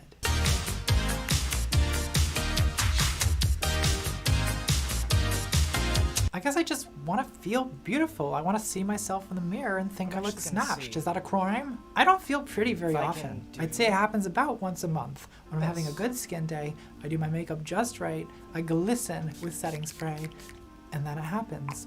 A tingle goes up my spine. I am Botticelli. I am Van Gogh. I have created beauty. I'm a girl. And then it's over. That's it for a month. Usually when I look in the mirror, I can't actually tell whether I'm pretty or not. Like with other people, I can just look at them and instantly make a judgment about it, but with myself, I have to just guess. It's the same as being a trans person trying to figure out whether you pass. Would you clock me? I'd clock me. I'd fuck me too. I don't give a shit. Sink and Get out of my room, Mom! It doesn't work like that for me. I have to rely on other people's feedback. Of course, the problem with other people's feedback is that people are liars. You look great, hon. Especially when those people are your fans. Boots the house queen, stuff in my throat, mother, I'll die for you. Oh my god. Or when they're your haters. Your disgusting giant collarbone outs you as a man at 1,000 paces. I guess I'll never know whether I'm pretty or not, but I can estimate. Like, I have figured out that I'm too pretty for Twitter, but I'm not sure yet if I'm pretty enough for Instagram. It's hard being a 6. I have been dipping my toes in the Instagram water. Before my surgery, I got into a pretty good rhythm of posting my shitty little makeup looks, and what I find addictive about it is this constant flow of positive comments from other people, even though I know it's mostly flattery. You invented beauty, perfect angel, choke me, mommy. Every time I get a comment like that, I'm perfectly aware that it's wild exaggeration fueled by parasocial delusions, but I still get a hit of dopamine in my biologically female brain. And the intoxicating thing about Instagram is that the embellishment of the truth is a two-way street, thanks to the miracle of Facetune. Yes, we finally get to talk about the phones. See, it's a black mirror because it's a window into the darkness of the human soul. Get it? Should I explain it again? Phones live in a society. Facetune is an app that lets you fix all the problems with your face. So here's an unedited pre-FFS picture of me. What I would do in Facetune is smooth out the complexion, shrink the nose a little, bring the jaw in, and use the vibrance tool to make the eyeshadow pop. It's really no more drastic than the kinds of photo doctoring people have been doing since the invention of photography. What's changed is that now everyone is doing it to their own photos every day. And I've noticed that when I'm in the habit of editing my flaws out of pictures, when I look at an unedited picture of myself, or when I look in the mirror, my eyes go straight to the flaws. Why are my pores so big? Why aren't medical scientists doing something to stop this? Is this really a good use of my mental energy? Here comes that guilt again. Instead of worrying about my pores, shouldn't I be helping stop the impending climate catastrophe that is going to destroy the planet if we don't change the economy in like 12 years? Shit, I guess it's 11 years now. It's just hard to focus on climate change when there's so much else on my mind.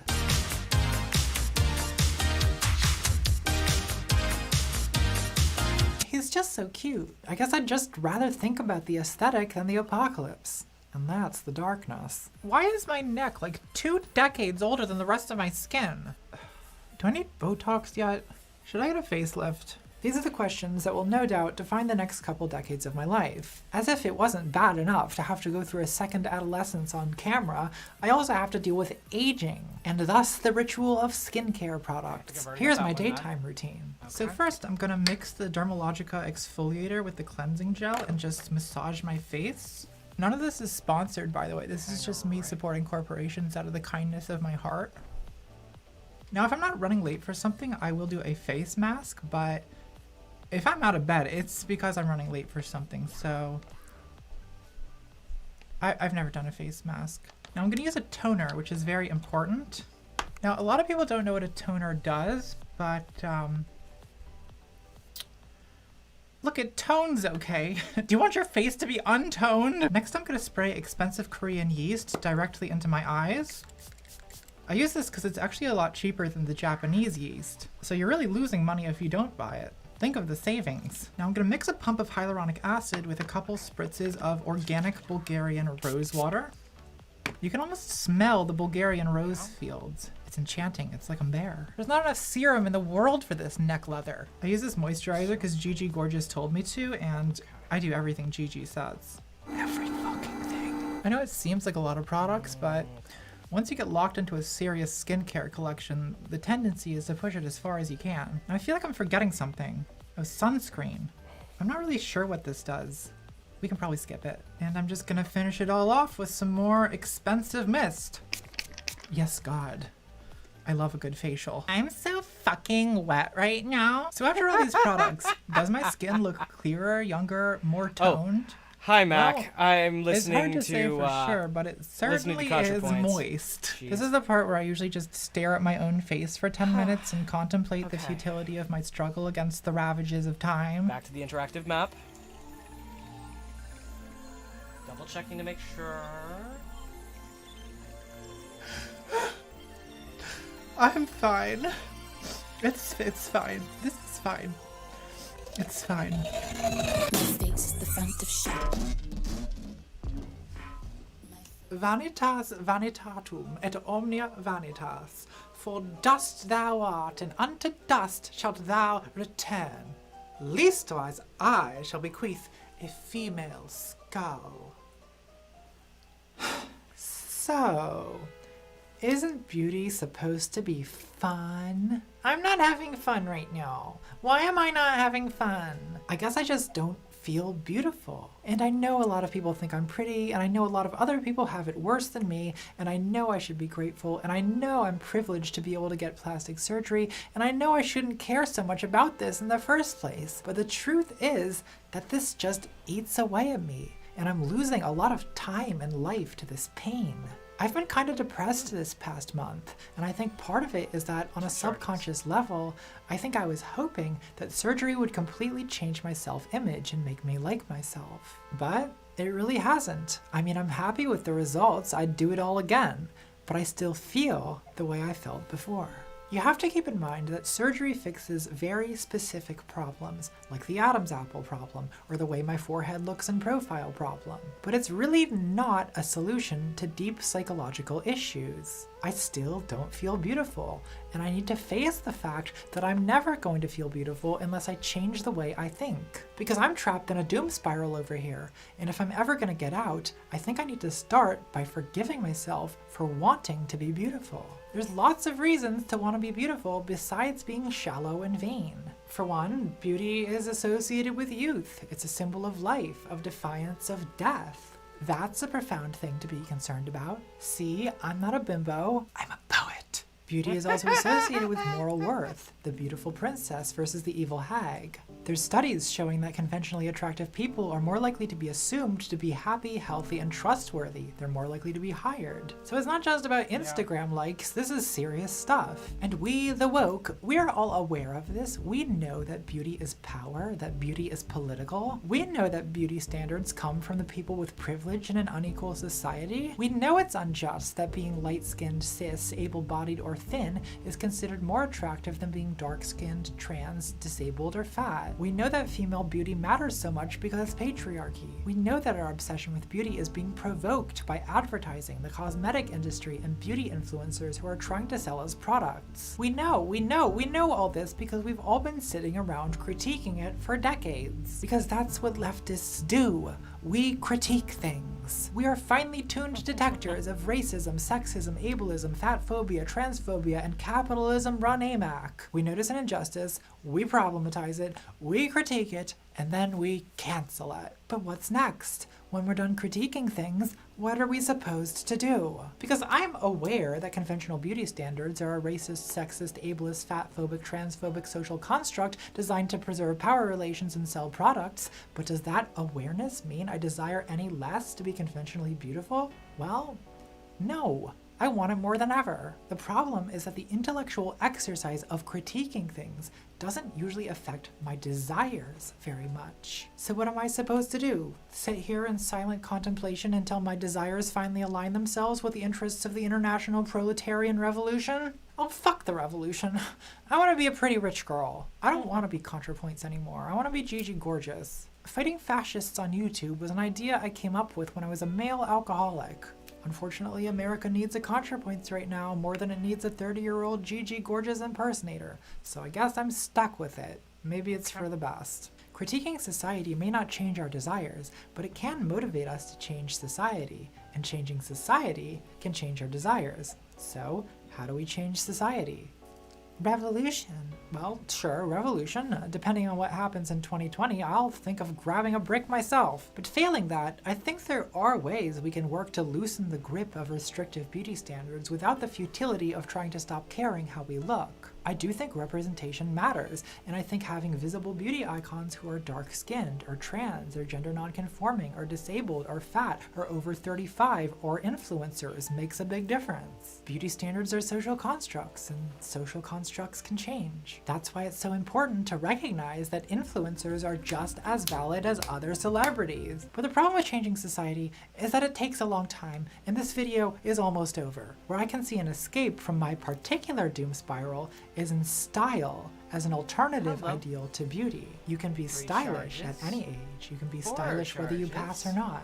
Style is a way of cultivating a personal aesthetic that you have complete control over. It's like art in that originality is a virtue. Style is an individual aesthetic, unlike the collective aesthetic of beauty standards. As the poet Wordsworth said about artistic appreciation, every author, as far as he is great and at the same time original, has had the task of creating the taste by which he is to be enjoyed. So even if you don't conform to conventional beauty standards, through the power of original style, you can create the taste by which your unique beauty is to be appreciated. Society may frown upon us 6-foot trannies, but if I know I'm dressed well or my makeup is snatched, I can easily abide any comment, any stare. I can be misgendered a Dairy Queen for all I care, it does not matter. I can strut with confidence because I am basking in the regal knowledge of my own aesthetic superiority. Bow before me, peasants, I proclaim to the drive-through window, for I am serving a lurk. Sir, this is a Dairy Queen. So, I guess that's the solution. I can't believe I single-handedly ended capitalism. Now, does that mean I'm not gonna get a lot of expensive plastic surgery? Fuck no! What do you people think I am, some kind of transgender Mother Teresa? Goddamn! The audacity of you people. The hubris. Look, I need plastic surgery because I have no style. In fact, after the month I've had, you should be grateful I'm wearing clothes at all. So, that's it for me. I guess I have nothing but the decay of time and age to look forward to. I guess I'll just have to find my self-worth in cultivating kindness, intelligence, and inner beauty. Ew. Gross. Is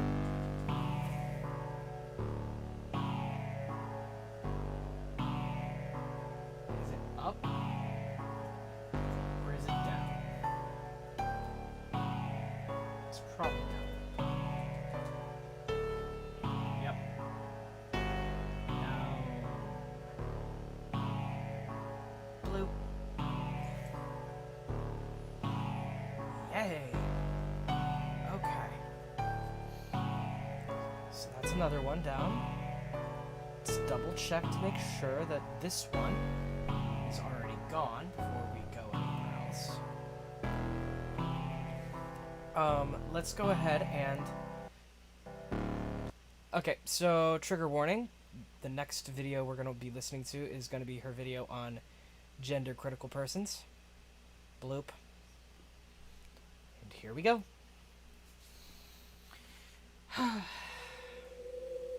On the day that the female eunuch was issued in America, a person in flapping draperies rushed up to me and grabbed my hand.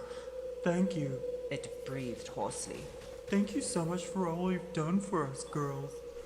I smirked and nodded and stepped backward, trying to extricate my hand from the enormous, knuckly, hairy, beringed paw that clutched it. The face staring into mine was thickly coated with a pancake makeup through which the stubble was already burgeoning, in futile competition with a Dynel wig of immense luxuriance, and 2 pairs of false eyelashes, against the bony ribs that could be counted through its flimsy scarf dress swung a polished steel women's liberation emblem. I should have said, "You're a man. The female eunuch has done less than nothing for you. Piss off."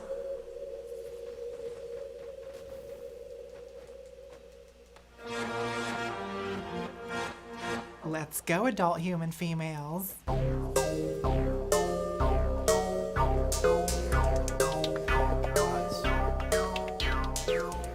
First of all, a reminder that this video is a female-only space, so if there are any men here today, get out!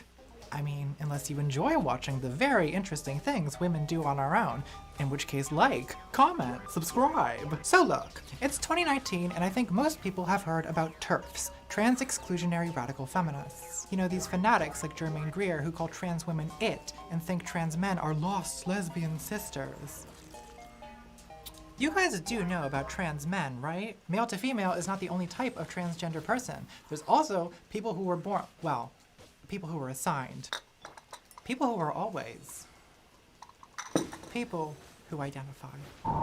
TERFs don't like being called TERFs. They think it's a term of disparagement, which It is. They call themselves radical feminists, radfems, or lately, gender critical. The idea is that gender, femininity, masculinity, gender roles, all that, it's all a patriarchal construct, and biological sex is the only thing that makes a person a man or a woman. In the past on this channel, I've always caricatured TERFs as being like angry, man-hating bigots whose only real tactic is accusing trans women of being creepy men. And there definitely are some people who are really like that, but I want to be fair, I want to be balanced. So, in preparation to make this video, I posted an invitation to Twitter asking people who used to be gender critical feminists to share their stories with me. And I got hundreds of responses, a lot of them from women who've had traumatic experiences with men, and who at one time found comfort in a rigid view of gender where women and men are completely separate species, where women are safe and men are dangerous. And for a lot of those women, allowing trans people into their picture of the world at first challenged their sense of stability and comfort. It was difficult emotional work they needed to do,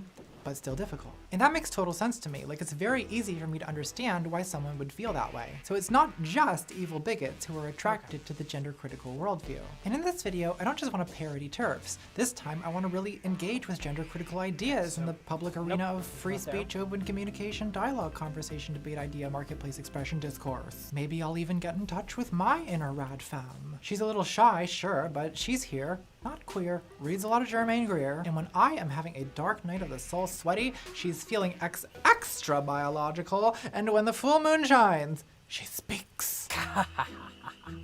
Ugh, this is agony.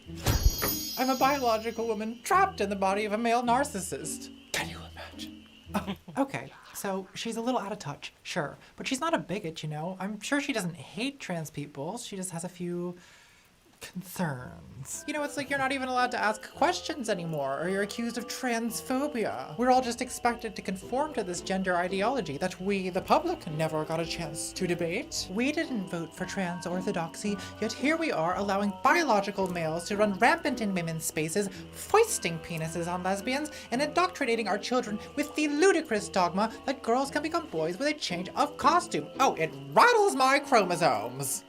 She goes on like that for hours. It's like being trapped at the bottom of an elevator shaft with the ghost of Anita Bryant. Do you kids even know who Anita Bryant is? Do you have any idea how many decades I fought for your rights? Wait, is Anita Bryant even dead? Scholars remain divided. It does seem like it's getting harder to have conversations about difficult topics. You know, our children are coming of age in this Orwellian nightmare where you can face consequences for simply having a politically incorrect opinion about the Jewish question. It's PC run amok. It's a Hanukkah catastrophe. Problematic banter aside, the current discourse about transgender issues is an explosion of untreated sewage. We have far-right politicians menacing us with legal discrimination and erasure. We have fear-mongering and hostility in the press, and that, combined with high rates of family rejection and mistreatment, puts trans people on the defensive. So in public, we tend to stick together, concede nothing, and shield ourselves behind simple, unambiguous slogans. Trans women are women! Which is true.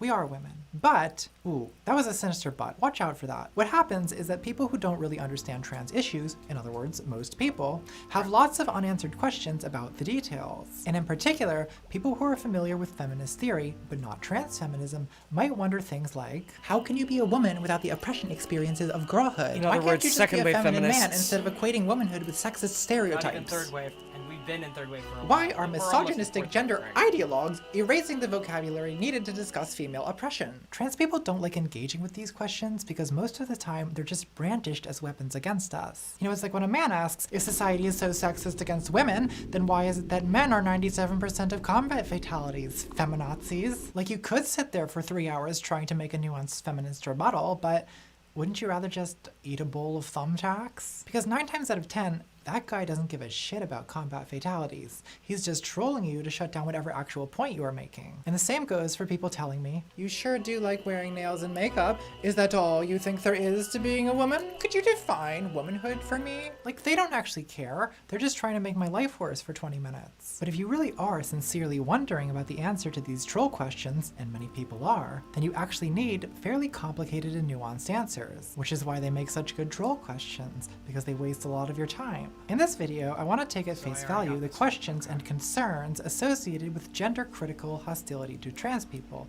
and I want to try to give nuanced answers rather than dogmatic ones. Now, the problem with being nuanced is that it's hard, so I might fuck something up, and a lot of trans people want me to represent them absolutely perfectly, so if I do fuck something up, well, Just read me to filth on Twitter like you always do, you little shits. Love you. Let's watch an instructional video to learn more. Can a man ever be as glamorous as a woman? We have 13 beautiful women on our show today. Only the catch is that some of them are actually men. Oops, wrong channel. Concern 1. Gender metaphysics. There is no such thing as a man trapped in a woman's body. There are no pink brains and blue brains. Just because you want to be a woman doesn't mean you are one. This whole sacred dogma of gender identity makes no sense. Trans people often use metaphorical language to describe feelings that are difficult to put into words, and that's how I understand the trapped in the wrong body language. Is there literally such a thing as a male soul trapped in a female body or vice versa?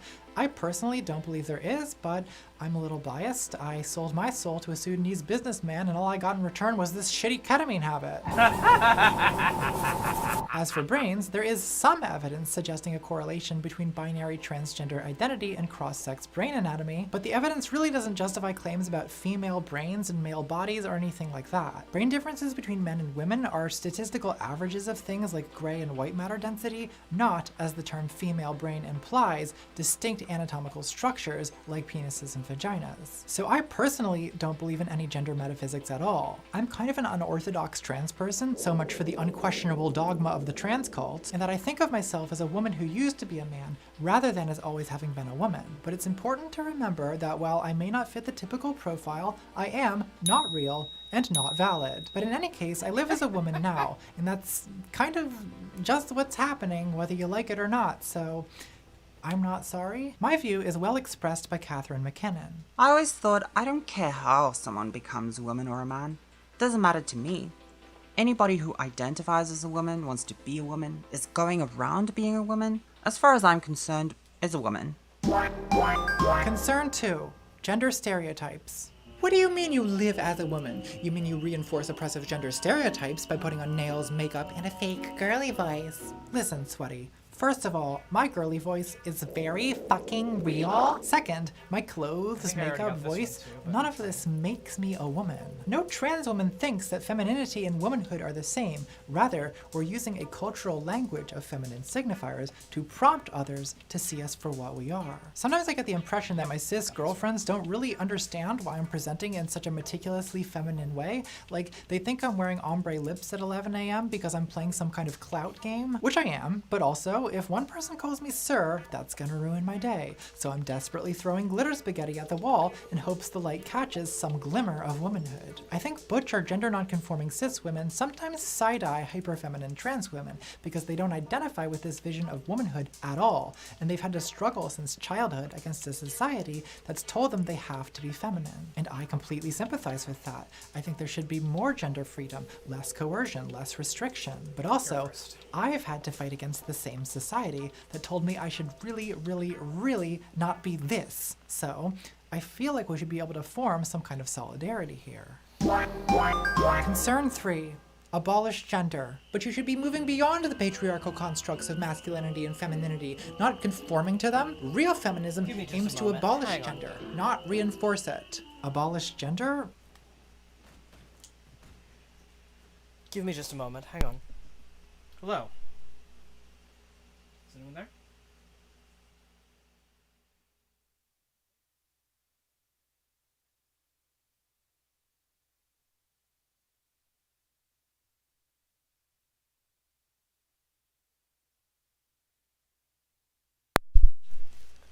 I just got prank called. Great. Moving on. Well, that sounds like an ambitious project for one transsexual, but I mean, I'll give it a try. Solanas be praised. No nails, no makeup. I'm wearing a nice little gender-neutral robe moment. I did it, everyone. I abolished gender. Well, I guess long hair is still a gender signifier, so I should probably get rid of that. How is she, though? She's feeling a little genderless. I guess the way I position my body is still gendered, and there's a gendered cadence to my voice. So what I'm gonna do is just hold my hands up genderlessly and speak in a genderless robot voice. My name is 5466417. I have no gender. Patriarchy is over. I guess English is still a patriarchal language, right? So I should probably be communicating with a series of genderless sounds.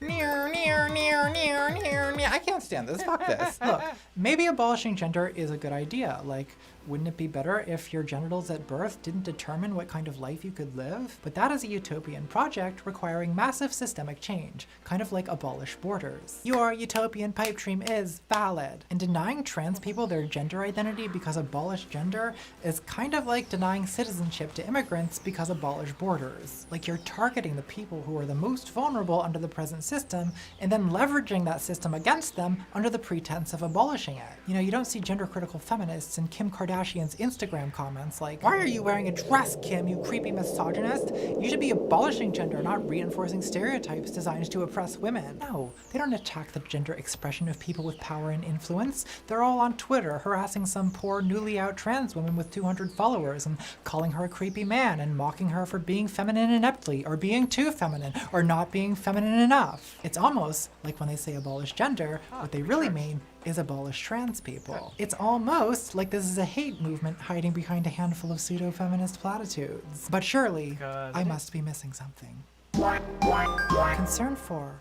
Male privilege. It is absolutely typical of male privilege and entitlement that you think you can just claim womanhood for yourself without living any of the struggle that entails. So look, I'm a successful, white, middle-class trans woman.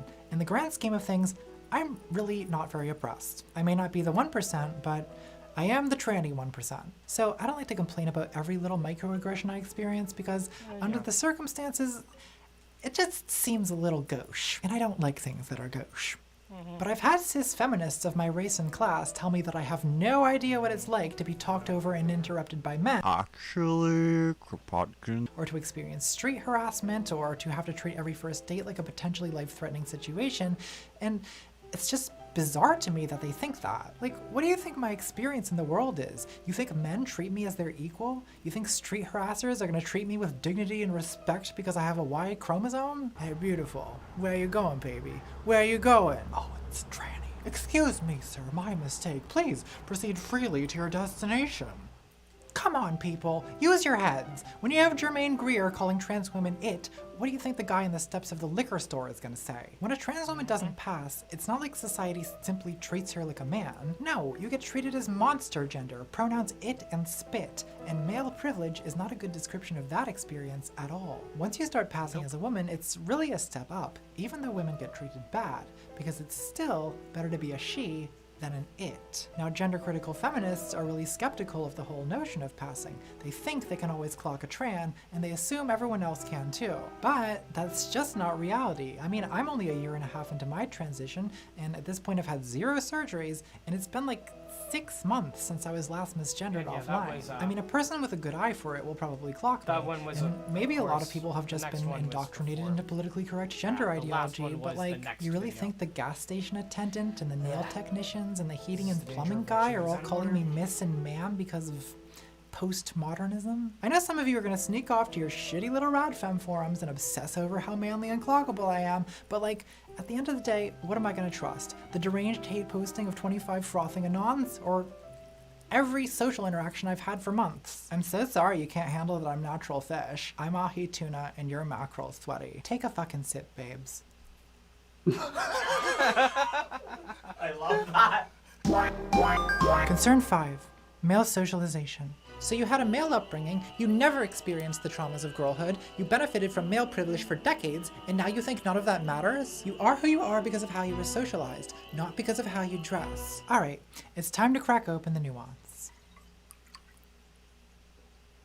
So on the one hand, you're partially right. I have no idea what it's like to be catcalled as a 9-year-old girl or what that does to a child's psyche. That kind of thing didn't start happening to me till I was an adult, when I knew what I was getting into and was ready for it. That's very different from what cis women go through. My upbringing in adolescence has more in common with a typical man than a typical woman, and many of my experiences from those days I simply can't make sense of as female experiences. I absolutely benefited from male privilege, and it did influence who I was, and who I was in my late teens and early 20s was an anti-feminist shithead who had no idea what women go through. And I feel ashamed and alone in admitting that, because in trans discourse, it's just accepted as obvious that trans men know what it's like to be raised as women, and to be influenced by those formative female experiences. But when it comes to the early life experiences of trans women, we're supposed to say, when I was 5 years old, I loved wearing my mom's high heels, or else say nothing at all. There's that wonderful quotation from Sylvia Plath where she describes the way living as a woman stifles an adventurous spirit and her longing for a male experience. Yes, my consuming desires to mingle with road crews, sailors and soldiers, barroom regulars, to be part of a scene, anonymous, listening, recording. All this is spoilt by the fact that I am a girl, a female, always supposedly in danger of assault and battery. My consuming interest in men and their lives is often misconstrued as a desire to seduce them, or as an invitation to intimacy. Yes, God, I want to talk to everybody as deeply as I can. I want to be able to sleep in an open field, to travel west, to walk freely at night. So I got to do all of that in my early 20s, and what I discovered is I hate sleeping in open fields, I despise the West, and I'd really rather stay inside collecting ceramics and sucking dick. Now, I'm not saying that makes me a woman, and I'm not saying that Sylvia Plath is a man because she wanted to slam back brewskis with road crews for reasons that are inconceivable to me. What I am saying is that when I hit my mid-20s, I realized that I was inhabiting a gender, body, and sexual persona that were drastically wrong for me, and I tried every possible alternative to transitioning before realizing that I had an irrepressible need to become a woman. So I changed. And when I changed, society's treatment of me changed. Socialization doesn't end with childhood. It's a lifelong process. For example, when I transitioned, my friends, family, fans, enemies, stalkers, and radical feminist haters started commenting on my physical appearance about 20 to 30 times more often, and I had to get used to that being something that matters a lot more. That said, resocialization takes time. And sometimes trans people who are early in transition have most of that process ahead of them. I also think we have to take into account the age at which a person transitions. Kim Petras, whomst we stan. Oh, we stan. We stan. Oh, we I stan. Oh, we stan. She transitioned as a child and I imagine was socialized more or less the same as a cis woman. Whereas Caitlyn Jenner, whomst, well, just whomst. She made millions of dollars in men's sports, she had 6 children by 3 wives, she transitioned in retirement at age 65, and told BuzzFeed that the hardest part of being a woman is figuring out what to wear.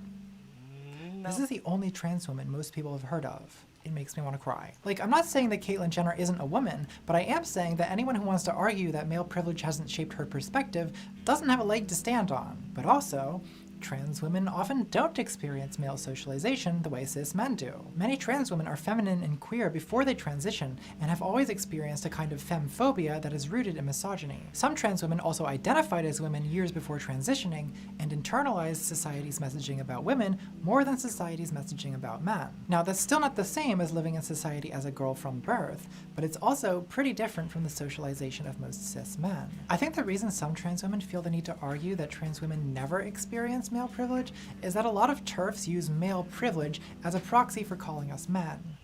Pull up your zipper. Your male privilege is hanging out. I suspect the reason this is such a major talking point for many gender-critical feminists is that there's an element here of stolen valor, the sense of injustice that people are claiming their identity without experiencing their oppression. It reminds me of what in the trans community are called trans medicalists, people who insist the only real trans people are those who experience agonizing dysphoria. In both cases, there's a sense that the essential thing that confirms your identity is pain. What it is to be trans is to despise your body. What it is to be a woman is to be brutalized by men. You didn't suffer like I've suffered. You don't know what it's like. You know, I'm tempted to strike back by saying that you don't know what it's like to occupy an identity so stigmatized that most of the people who are attracted to you in private are too ashamed to admit it in public. You don't know what it's like to have a body so non-normative that you're shut out of whole areas of society. I could go on, but this America's Next Top Victim contest does nothing but to provoke infighting between trans women and cis women at a time when we should be marching side by side to destroy video games forever. #YesAllGamers. Concern 6. Reproductive oppression. You don't know what it's like to grow up being shamed for your periods, to fear unwanted pregnancy, to have to fight for your right to abortion, to bear the pain of childbirth. Well, yeah, that's true. My inner rad femme sways in a gentle, victorious samba. I do think it's important for trans women to stand in solidarity with cis women on issues like period equity and abortion rights, and to learn about the experiences of cis women to form a more complete understanding of the female condition. But of course, no individual woman experiences all the things women experience, and individual women understand the meaning of womanhood in drastically different ways. For some women, having babies is the most essentially womanly experience. For others, maybe it's having an abortion. I mean, not actually, but you know, TERFs pretend it is to own the trannies. For me, it's receiving 12-paragraph emails in my business inbox from married men struggling through the existential crisis of some kind of she-male-themed sexual awakening. Also, do you want to be a guest on my podcast, Free Speech Radio? But also, not all women experience their womanhood as essentially oppressive or centered around the pain of reproductive capacity. When Shania Twain sang "Man, I Feel Like a Woman," she wasn't talking about having a coat hanger abortion in the bathroom of a Greyhound station in Chattanooga. Man, I feel like shit. Concern 7. Erasing female vocabulary. Trans activists are erasing the vocabulary needed to discuss women's bodies and women's oppression. We are now expected to talk about pregnant people and menstruators just to appease the gender ideologues. Well, I, for one, am not a menstruator. I am a WOMBYN, and I will not be erased. Okay, if you've heard the terms menstruator or pregnant people and are thinking, what the fuck kind of Orwellian newspeak gender cuckoldry is that? Take a deep breath, clear your mind. Here's the tea. Some medical organizations have recently begun using the term pregnant people instead of pregnant women. And in 2016, Planned Parenthood included the word menstruators in a tweet about the repeal of a tampon tax. This has prompted some conservative TERF and Christian publications to post panicked commentaries warning that the entire concept of womanhood is being erased. But in fact, medical language that assumes that everyone with a uterus is a woman erases trans men or non-binary people who menstruate and get pregnant. So saying pregnant women in this context erases them, whereas saying pregnant people includes them and cis women and doesn't erase anyone, except for Cincinnatians, because we all know they're not people. Take your shitty chili elsewhere. But I'm a woman, not a goddamn menstruator. What kind of misogynistic madness is it to reduce women to their capacity to bleed? I actually agree with you that the word menstruator sounds pretty dehumanizing, and the trans men I've talked to about this aren't the biggest fans of it either. Sometimes it takes a while to settle on language that's both inclusive and usable, and my prediction is that menstruators is not gonna work out. Maybe people who menstruate? But why can't I just say woman? That's what I am. You can't just say woman. That is what you are. No one is asking that you stop referring to yourself as a woman. Institutional medical language is designed to be inclusive and therefore impersonal. No one is proposing that we stop calling individual women pregnant women or expectant mothers. Your obvious misogyny is nakedly exposed. I notice it's only female anatomy you're trying to erase. I notice you're not suggesting doctors start saying people with prostates. Though I am definitely suggesting that. But trans activists are invading feminist spaces and telling women we can't discuss our own bodies. I have no problem with cis feminists discussing or celebrating periods, or wearing pussy hats at political marches, or free bleeding all over the National Mall. I mean, someone has to. The National Mall is not gonna bleed on itself. I totally get why cis feminists would want to celebrate their reproductive anatomy in defiance of a society that routinely shames and subjugates them for it. The problem arises only when menstruation or reproductive anatomy are used to misgender trans men or exclude woms whom doth not bleed. I mean, trans women do bleed, but only when we cut ourselves. No one knows what it's like to be a sad trans. Concern 8. TERF is a slur. TERF is a slur designed to silence women. Nay, it is hate speech designed to incite violence against women. The word TERF is a pejorative for a person who dresses up transphobia with radical feminism, but it's not a slur. A slur is a pejorative that targets someone's race, religion, gender, or sexuality. The word misogynist is pejorative, it has only negative connotations, and is often used as an insult, but it's not a slur. It targets bigoted behavior and beliefs, not a type of person. The same is true of the word TERF. It's a derogatory term for Already got beliefs that and one. behaviors that deserve to be derogated. The term gender critical is really a euphemism, recently created to replace TERF with a phrase that doesn't have such negative connotations. It's perfectly analogous to the phrase race realist, which was invented by racists wanting a more flattering and respectable description of their beliefs. Ding, ding, I've ding. used the term gender critical in this video to be inviting to fence sitters, but I refuse to cooperate with racists who want me to use their euphemisms, and I generally do the same with TERFs. Now, I'm a very agreeable, non-confrontational person. I usually like to call people by whatever they want to be called. But when it comes to race realist or gender critical, every time I use these phrases, I'm essentially becoming an accomplice in their scheme to legitimize bigotry. And I have especially little patience for TERF requests for linguistic decorum, since most of the language used by TERFs is specifically designed to be maximally hurtful, harmful, and insulting to trans people. For instance, TERFs refer to any and all trans-related surgery as mutilation. They call trans women TIMs, an acronym for trans-identified males, and trans men TIFs, trans-identified females, obviously with the intent of mockery and misgendering. Just to give you a sample of typical TERF prose, here are a couple comments from literally the first thread I saw on the gender critical subreddit while I was working on this video. And I have to admit to considerably more contempt for the likes of Maybe this would be since he makes a point of taking selfies with ridiculous, insulting to women facial expressions. I also get a good laugh at Tims putting their hands up to their chins. They're trying to look all dainty and to hide their Adam's apple, but it only draws more attention to their enormous man hands. I saw an AGP photo shoot with this Neanderthal in his 50s was posing with one leg up like a flamingo, his hands dainty at his ear. In every photo, even group ones at events.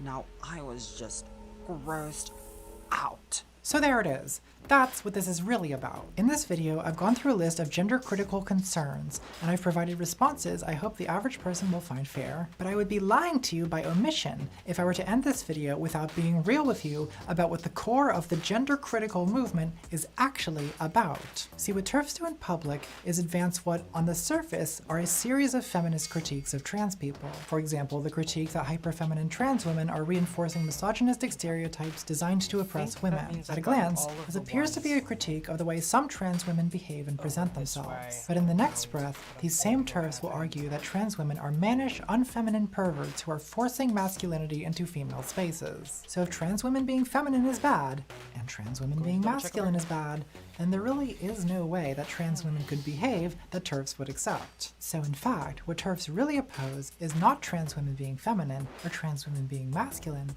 but trans women being trans women. In other words, the fundamental issue underlying all these phony concerns is transphobia. Simple animosity towards trans people's very existence. And it's pretty easy to recognize that just from the tone they use when they talk about us. When you read through the gender critical subreddit or TERF Twitter, what you see is just the flimsiest cloak of feminist platitudes draped over a jagged thorn tangle of visceral disgust and targeted hate. The pure, exuberant malice of it all is not even disguised in the Jermaine Greer quote from the opening of this video, or in the average gender critical forum post. The enormous, knuckly, hairy, beringed paw, the pancake makeup through which the stubble was already burgeoning, this Neanderthal in his 50s, ridiculous, insulting to women facial expressions. Now I was just grossed out. What gender critical feminism really amounts to is a Baroque palace of rationalizations built on a foundation of pure disgust. In this respect, it's just like homophobia. You know, I came of age when gay marriage was the most contentious social debate, and the arguments people made, that marriage was under attack, that the children would be traumatized, that bestiality would be next, that this tiny minority was undermining all our institutions with their outrageous demands, it was all just nonsense. If you got a conservative drunk, as I used to be able to do, Sylvia, I wish I could give you what I had, he would just blurt out the truth, which was that the sight of two grown men locking lips made him want to vom. Homophobia and transphobia do not originate in the frontal cortex. They come from the lizard brain disgust response we evolved to deal with blood, infection, vomit, feces, flies, the hairy paw, the stubble burgeoning through the pancake makeup. Blah.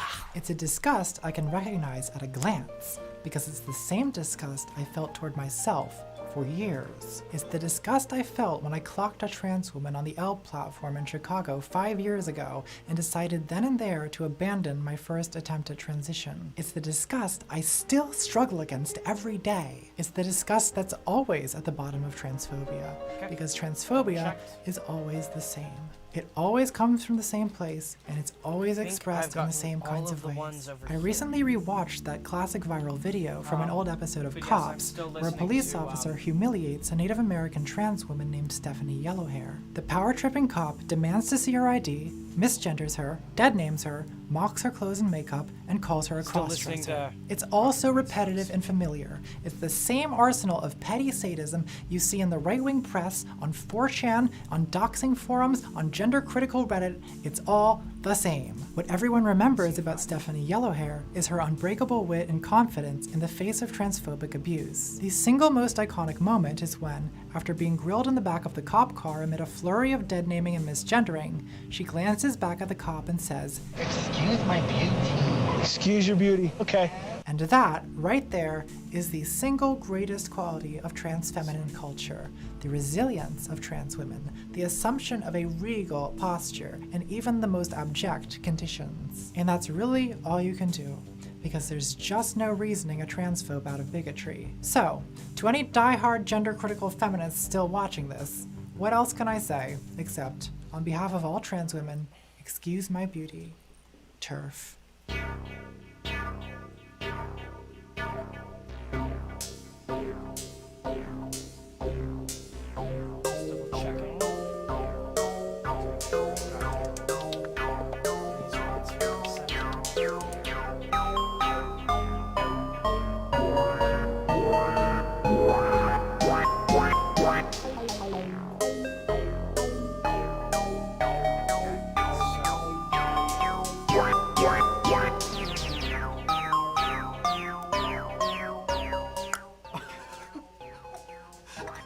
Tongue pop is not the solution to every problem.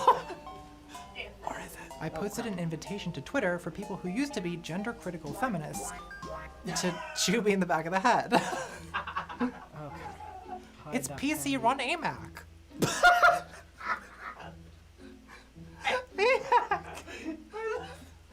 Look at him. Okay. That's so stupid. It's so stupid. Run AMAC. Corona Premiere.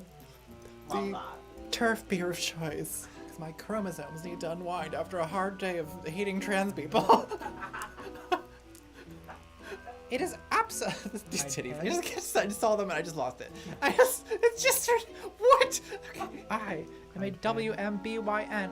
You do know how I struggle with spelling. VICTROY. No I just realized one it should knows have what been. it's like to be a side tran, to be a trash can for trap chasers' jizz. Good gods. Okay. So I am gonna go ahead and mark the one here at the center as found 2. Ah, crap. Okay. Hide pin. Okay. Then this one. Just to be on the safe side, I'm gonna double check.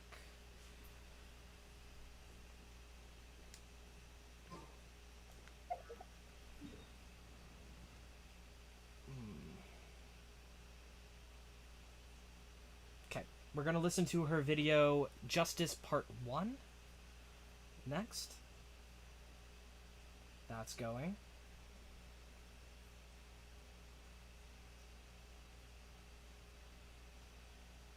Okay.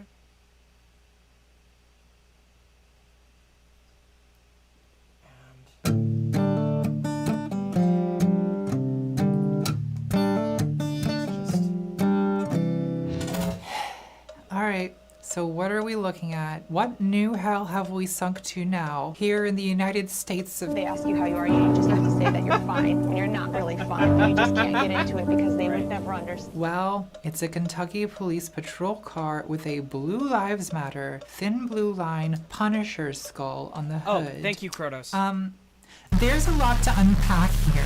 But let's stick to tradition and begin by examining the skull. The skull is the symbol of the Punisher, the Marvel Comics vigilante anti-hero. The Punisher's real name is Frank Castiglione, but he changed it to Frank Castle, I guess because he's ashamed of his Sicilian heritage. Disappointing. Frank Castle is an ex-Marine whose wife and kids are murdered by the mob, leaving him an empty husk of a man whose only consolation is his obsession with revenge. Nya. There's been a lot of TV and movie adaptations of the Punisher, and as research for this video, I did watch all of them, and my conclusion is that the best one is the 1989 version, where Dolph Lundgren dyes his hair black to pass as Sicilian and runs around naked and sweaty in the sewers, worshipping the god of vengeance at a shrine of trash.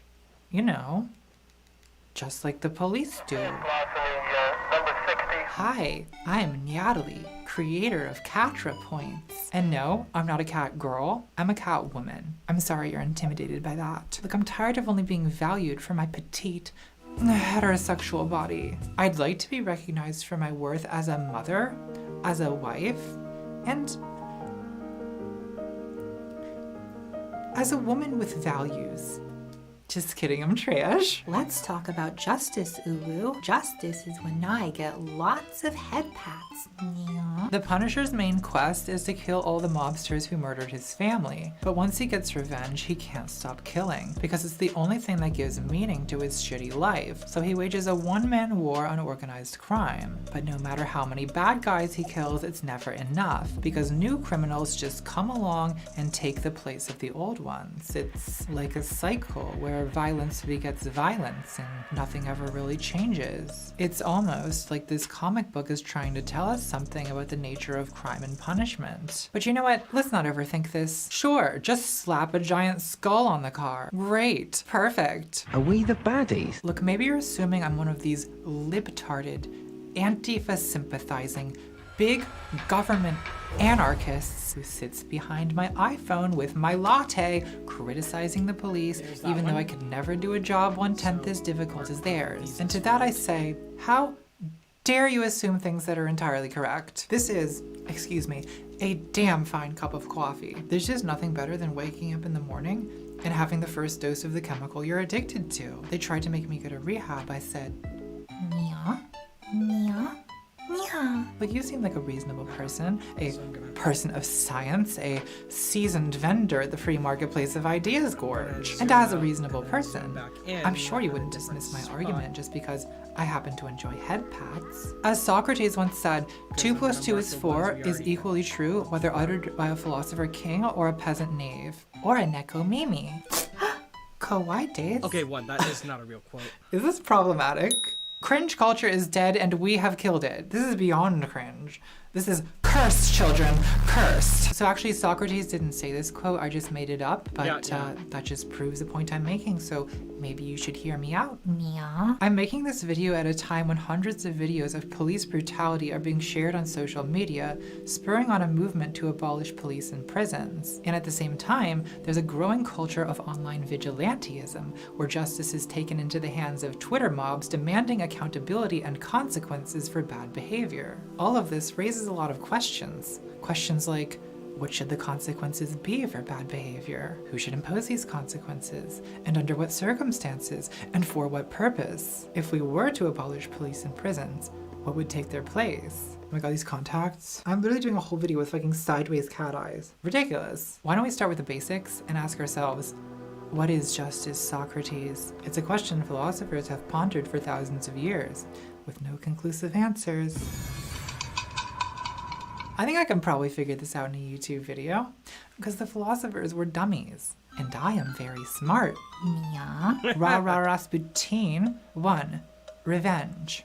The Punisher represents a particular idea about what justice is, symbolized by the skull he wears on his t-shirt so that bad guys know they're about to get punished. The Punisher's view is that justice means harming people who harm people. An eye for an eye. This is called retributive justice, the idea that people who commit crimes deserve punishment in proportion to their crime. It's a very emotionally powerful idea of what justice is, because it's rooted in our instinct to strike back at someone who's harmed us. Social animals like humans and chimpanzees often practice revenge, Probably because it serves an evolutionary function. If another monkey in your monkey troop steals your bananas and you don't get revenge, then other monkeys will learn that you're a doormat monkey. But if you get revenge on the thief monkey by, I don't know, letting her boyfriend pick parasites out of your fur, then that sends a message to the other monkeys that it is not profitable to mess with you.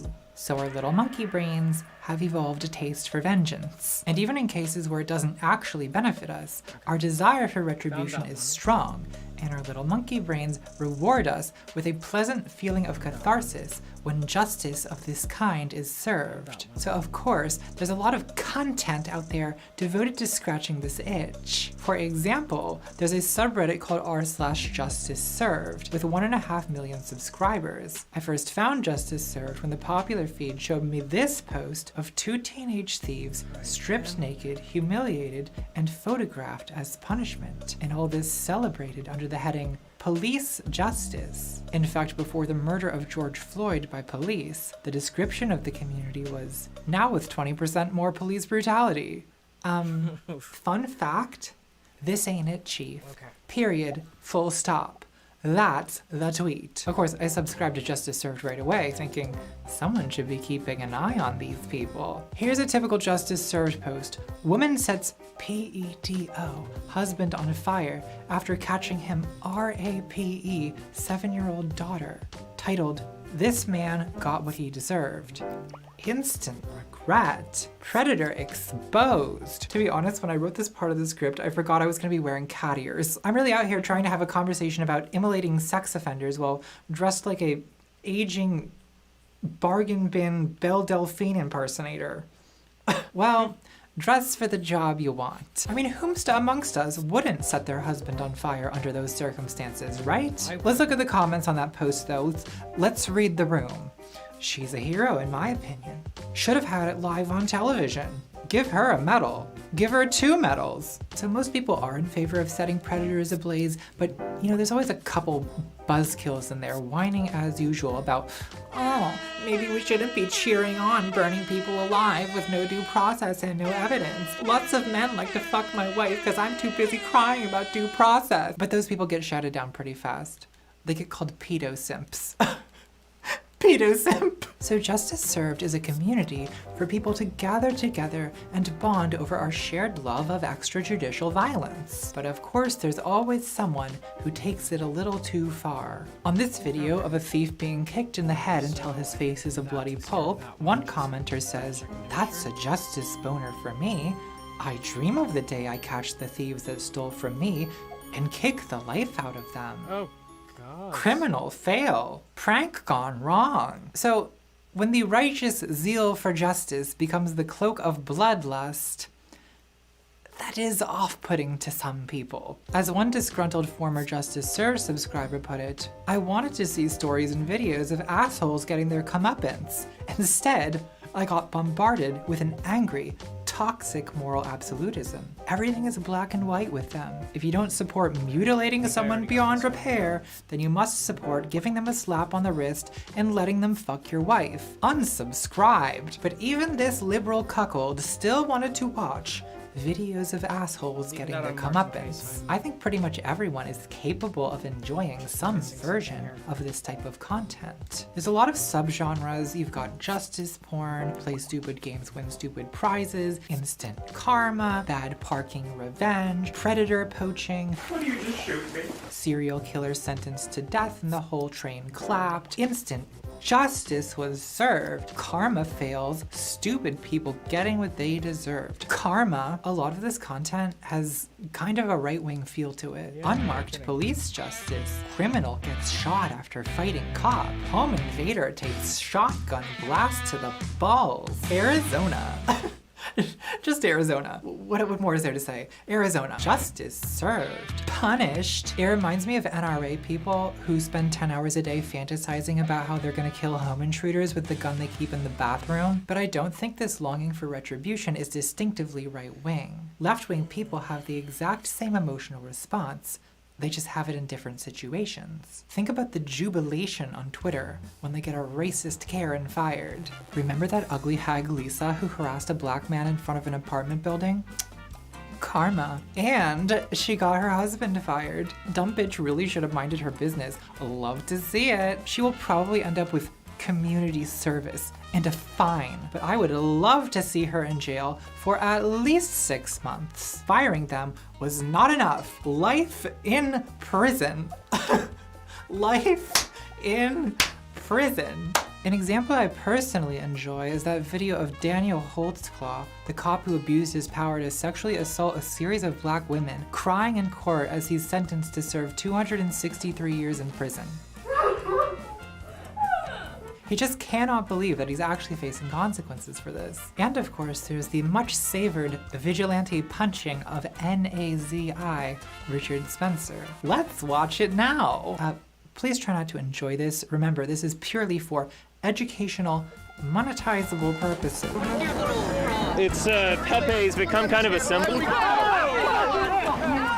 That was informative, but let's be honest, the reason that video was so popular is people just enjoyed watching an Nazi get what he deserves. Justice served. Punished. Smashing. Very happy they found, Lulu. Remember to smash subscribe. So this punitive, retributive impulse, no matter how righteous it feels, is still basically a situational form of sadism, of schadenfreude. The satisfaction of justice served is the pleasure we take in inflicting or witnessing the suffering of someone who deserves it. Now the phrase deserves it is doing a lot of work here. The correct use of that phrase is the difference between a morally well-adjusted person and someone who's hiding bodies in the crawl space. It puts the lotion on its skin, yeah. But people generally agree